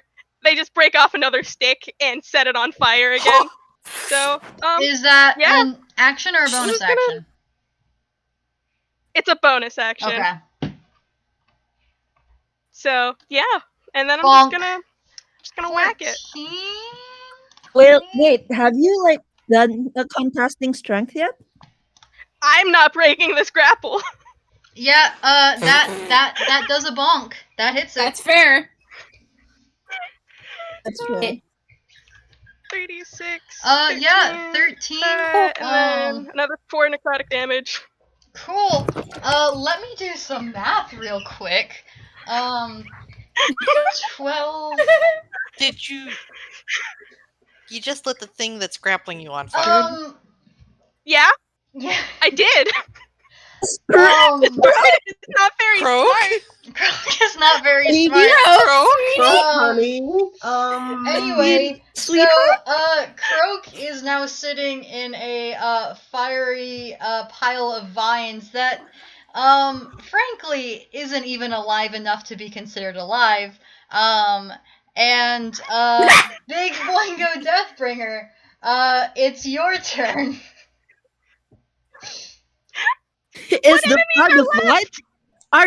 Does the vine still have HP left? It's got one! It's got 1 HP! Oh wow! Boingo Deathbringer is just gonna casually like I don't think it will. Do I still have to roll for this? It's just gonna step on the vine. Roll to see if you can step on it, I guess. Oh my god. Take a big steppy. Oh, Yeah. big steppy! You take a big Like, steppy. it does so gently. It does so gently and like, tries not to like hurt Croak, and but it is pumping out the fire at the vines. Alright. Yeah. And Just a so, thump, thump, thump, thump. with Just a- that, we're out of initiative. Yay! Congratulations. Please know that once Croak is You fought a bunch of very Please sad know that house one- plants. Oh, Harold is He's still never an running. option. still running. Harold is still running and screaming and grabbing Croak out of the flaming vines. Croak still has a fire sword, by the way.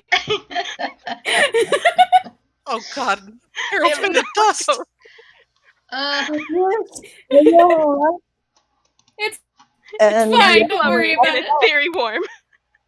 I think Harold is just like picks up Croak, sets Croak down, and is like patting out any embers that are on Croak. Oh, the Kreeko comes over. Errol has gone over and is just picking up Jerry the octopus, giving him a little pat on the head, tucking him away. Kreeko hops over and starts putting out the embers on Errol. He dusts them Hey, off Croak, and sticks them back Croak, in the hammerspace. Wait, was that a Hey, heal? Croak? I didn't take Yeah, any Croak- damage.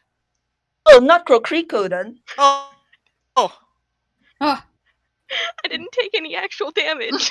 Yeah, Wait, neither did so- Harold. Harold did Kreeko, the you smart should have move and taken. was No, Croak, avoid fight. Croak, you did. I believe No, you I did had take bonus damage. HP from a symbiotic entity. Oh, yeah. Oh, Forgot you had both okay. stacks. So Kreeko, you're getting hit for 14. Oh, well, he only needed like 1 HP to get it. Oh my god. He doesn't We know that. didn't get hit. You did not. didn't. Well, I guess he'll take the. Well, with the aid, he'll take 6 HP, I suppose. That'll just like undo what the fall from the tree did to him earlier. Pretty much. Actually, honestly, Bia's gonna use lay on hands on herself because she's sitting at 30. Mhm. Oh, Ooh. Yeah, Beatrice. Grandma, no. Beatrice took a few Grandma, good no. old hits. It's fine. So, she smiles and just. So, Errol, are you coming down from your rage? What's going on with that lollipop you got right there? Yeah, he is once Jerry is safely put away, he's going to start try to take some deep breaths and tuck away his banjo. I guess if y'all want to make a perception check to see if you catch what it is. Oh, bless Okay. you, Beatrice. I mean, I'm going to. Bless you, Kreeko. Just for Oh, fun. boy. Oh, Kreeko Oh doesn't my notice. gosh, Croak. Yes! Oh my gosh, Harold! Oh, that 20! and Croak doesn't know what a banjo is. So, you absolutely catch a glimpse of a banjo getting slotted back into Errol's hammer space. Now the question is Harold smart enough to connect the dots? why don't you That roll is an up intelligence to like you Croak to did decide. to know if they know what a banjo is? My boy! Well, like, he knows what a banjo is, but, like... Croak does not know what a It's- banjo is. Yeah, you know what a banjo is. It's the Oh my gosh! Harold! My boy! That's 2 in a row. Oh my god! Oh my god! Has this ever happened before? Doing that 20 This in a keeps row? happening! I'm This sure keeps it's happening happened to Harold! before, but two Harold, natural oh Oh, my by the god. same person? By the same pecking person? How does Harold react? Anyway, Harold knows. Uni, Harold what does Harold get with a nat 20 on perception and thinking? Harold, he thinks real good and he sees.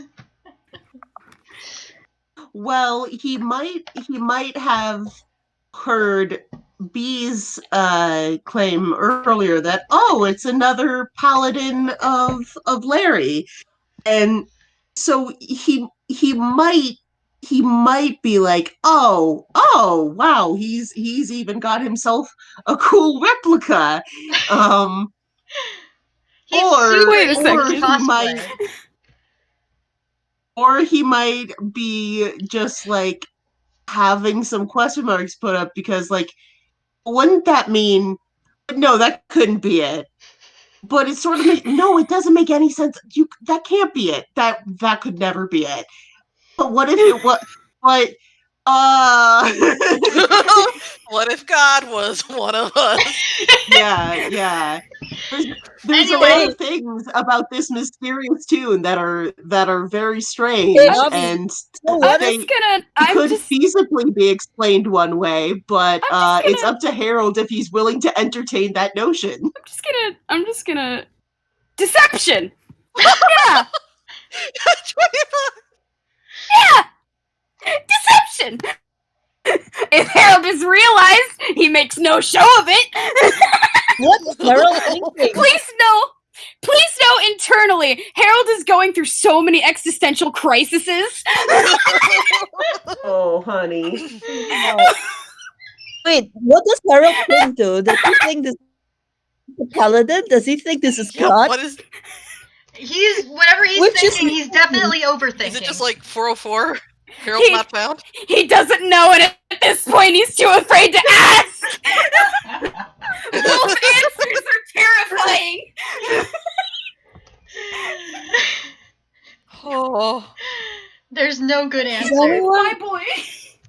Are any of you injured here? No, that spell you cast like got me right back up. I was only like a little bashed around. That was a pretty long fall. But I'm good. Errol? I'm okay. Yes, I wasn't hit at all during the combat. And he just kind of like puts his hands on his hips. Harold Harold, at some point He's during the fine. fight, you guys probably didn't notice, but Harold has now equipped his villain. What everyone else would know is his villain costume for when the children play heroes and villains.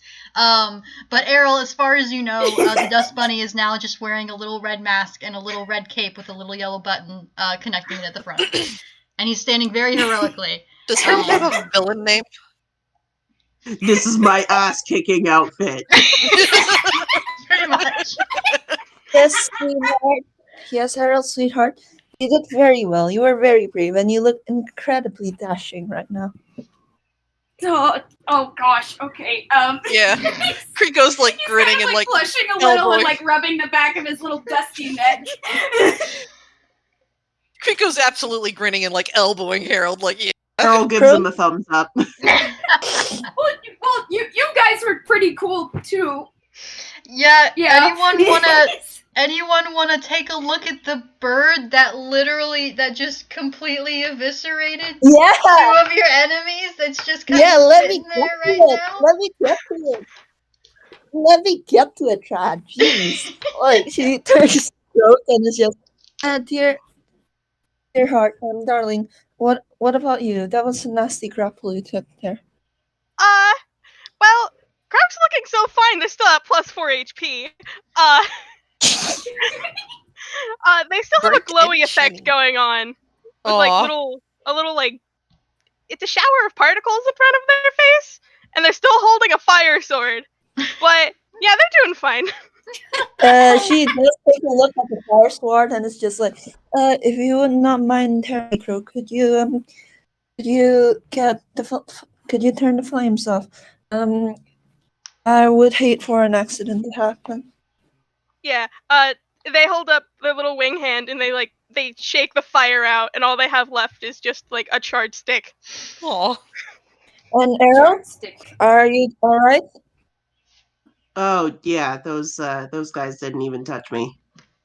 I'm glad to hear that, love. You did that very well, all of you. I'm very proud of you. And she smiles. Yeah, you were amazing. I don't think I've ever seen Big Boingo Deathbringer in action like that before. Well, he hasn't been in action since the first year. Why are you like 5 miles away from the mic? Hello? Oh, you were just very far from the mic. Hello? Okay, Hi. there you are. Hi. Hello. You were very. What were you saying? Is that I why his said, name- is that why we call him Deathbringer? No, Harold. I'm afraid that's not. Well, Well, I did say that Big Boingo Deathbringer became a permanent part of our town because the children could not bear to be parted from him, right? Well, when we decided on that, we, the adults, we asked you kids what to name him. And Harold, dear, you actually named him Big. Oh. Wait, who named him Deathbringer? I Wait, believe Abigail called him Boingo, and I think Cass Oh, was the one who came up with the name Deathbringer. oh yeah, that tracks.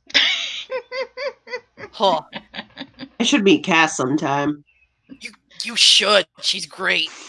Croak gives a very enthusiastic nod. Cass is great. Mm-hmm. Harold He is. silently in his own corner groans because Cass follows no rules. Well, Cass. Well, given the danger has passed, and we now have a lot of sticks. a lot They're of sticks. kind of Croak in little turns to pieces, the though. tree. Given what Perfect. has happened just recently, Labs, I would say it's be a good idea to gather the sticks and head on home. Yeah, that sounds like Yeah. a good idea. Let's build a house out of cursed wood. Yeah, that sounds like fun. Croak starts trying to gather sticks in their little arms. Actually, Uh, Chad, quick question. As a paladin, like, Bia can sense if there's undead fiends or, like, basically desecrated or cursed things around her. Is the wood cursed? Nah, it's just super dead now. It was dead before, but now it's really dead wood. Yeah. They have, like, paps Oh, like Errol's on and say, oh, don't hey, be scared.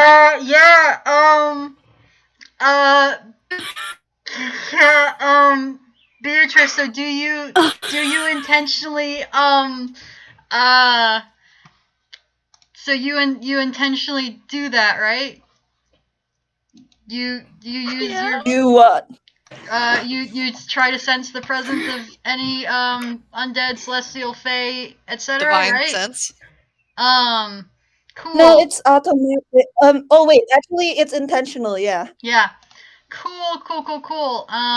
You're gonna learn a thing. Just you. Don't worry about it. What?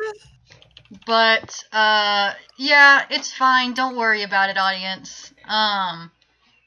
Anyway. Okay, Chad, I have a question. I'm not gonna say anything. I'm just gonna roll something real quick. Real quick. Okay? Cool. Just real quick. Don't worry about it. All right.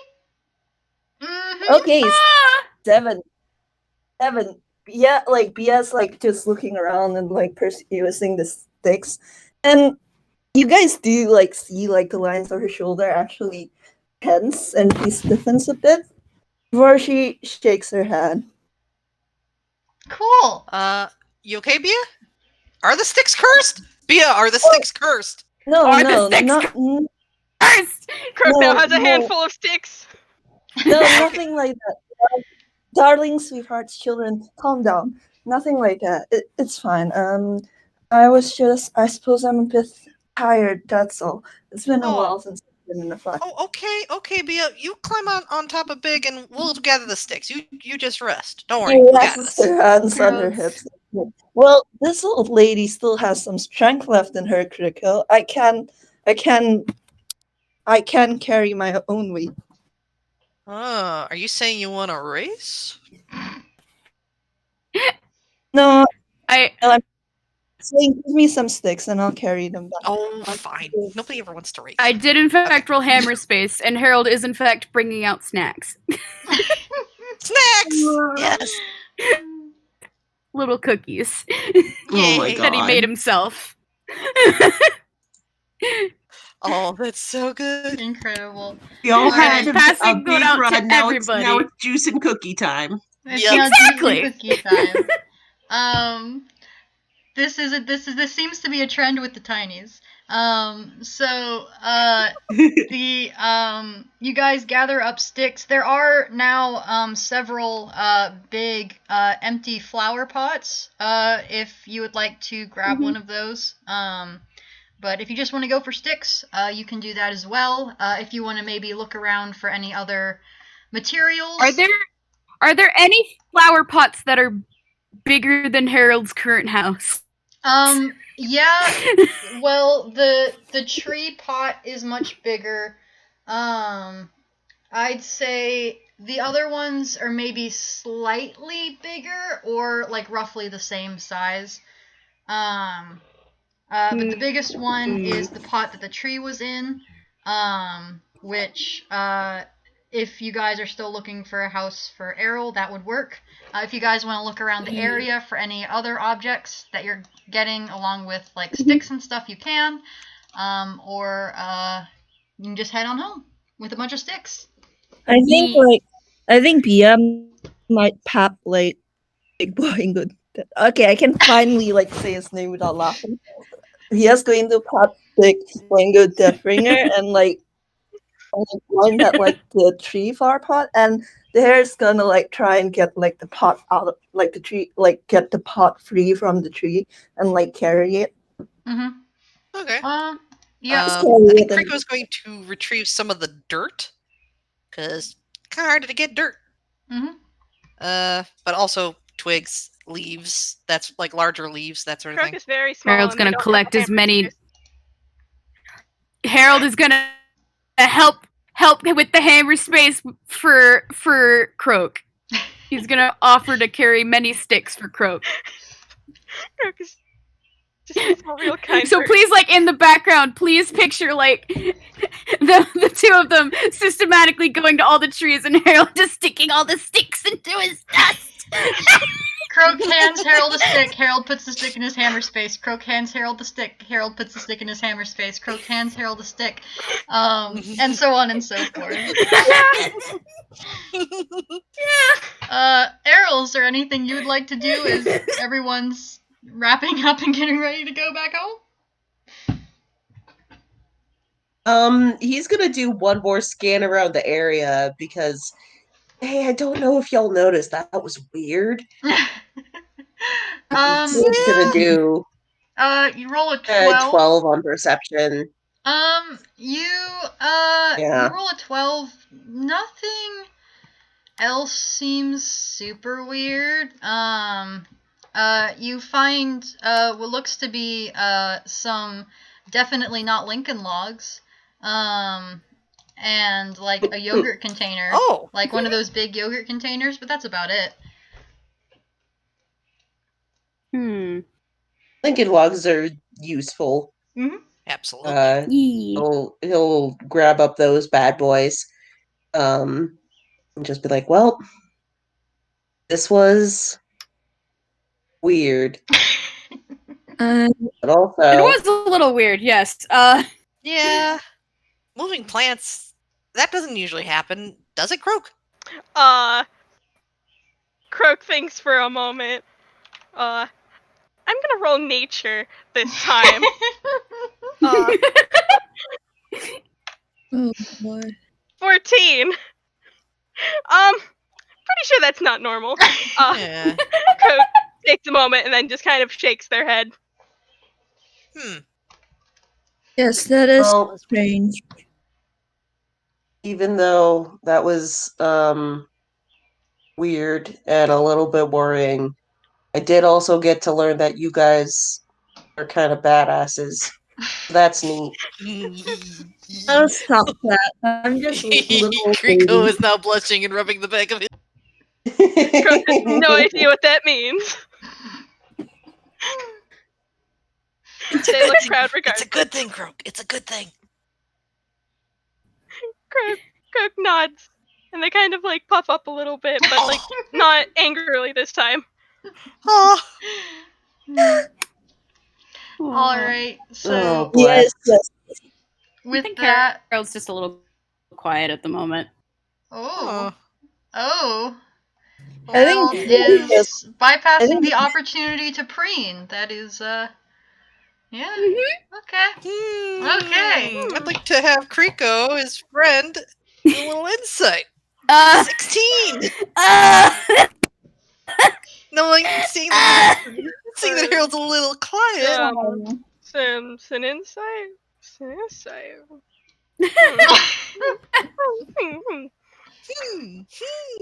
I mean, something's bugging at Harold, obviously, but like, We'll talk. only Croak wants to taps you notice on the her We'll talk about it later. or Croak On the way and back. Kreeko. Yeah, Croak Oh, taps you in the he's face. fine. He's fine. Oh, All right. hi. Taps you again. There you go. Aw. You're better now. I think he returns one of the paps. Aww. Face paps.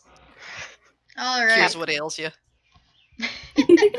All right. So I think with that, you all head on back. Do you I'll say you guys probably end up dropping off the materials for the house. Are you Errol? They are making you a house. Where do you want it? they'd suggested if you didn't want to live, there's space in town if you wanted to have a little townhouse. But they also suggested you could put you up on one of the shelves if you like being up high with your cool bike. Yeah, I think he'll go for. Whoa. I think he'll go for one of the shelf spots, if only because it's a little more private. Mm-hmm. Yeah. Fantastic. Yeah. All right. So, with that, unless anyone has any cool closing quips or things they wanted to say, I think that'll do us. Please note that at home, Harold's going to start a conspiracy board. Oh my god. In his basement. In his basement, tucked away with all his collections, there is now a conspiracy board. Yes. He just has pulled out string from his fluff and is stringing it around different points. I'm just imagining as soon as Bia's home, she's like, oh dear, I suppose that I'll have to be telling the captain about this. Yeah. You're gonna have to beat Harold to it because he's very excited to talk about how he beat up the plants. Listen, I'll be considered to go to Canada. True. Can Kreeko, when Errol leaves, can Kreeko attempt to follow him stealthily? I mean, make a stealth check. Okay. I'm. 24. Oh. Okay. Sneaky. Yeah. He's stealthy. All right, you follow him for a bit. Mm-hmm. How far are you interested in following him? Generally just seeing what route he takes out of the prop storage room and seeing if he stays the eyeless one side. Is he heading over to the Earth Shaker's side? Yeah, he's probably heading more towards the eyeless one's direction. Okay. And is he does he act like a tiny wood? Is he staking to the shadows? Is he the bigs? He is not he's not just walking in the middle of the hallway or anything like that. Okay. Yeah. He I will say, from the meta perspective, he doesn't have a whole lot of experience with this, but he also has picked up on they want to keep secret, and he won't break that secret if he can avoid it. So he's trying to be careful for their sake. Okay. Aww. So I think what Kreeko gathers is that he's inexperienced, but he is, he's trying to be careful, just inexperienced. Yeah. Yeah. Okay. After that, seeing sort of the direction that he goes, Kreeko returns and just does a little bit of thinking himself. No conspiracy boards though. There are multiple tidies with conspiracy boards now, so there sure are. Oh boy. All right. So yeah, that'll do us. Thank you all for joining us on this Tiny Toonkind cult special. And we'll see you next time. All right, say goodbye, everyone. Bye. Bye. Later, friends.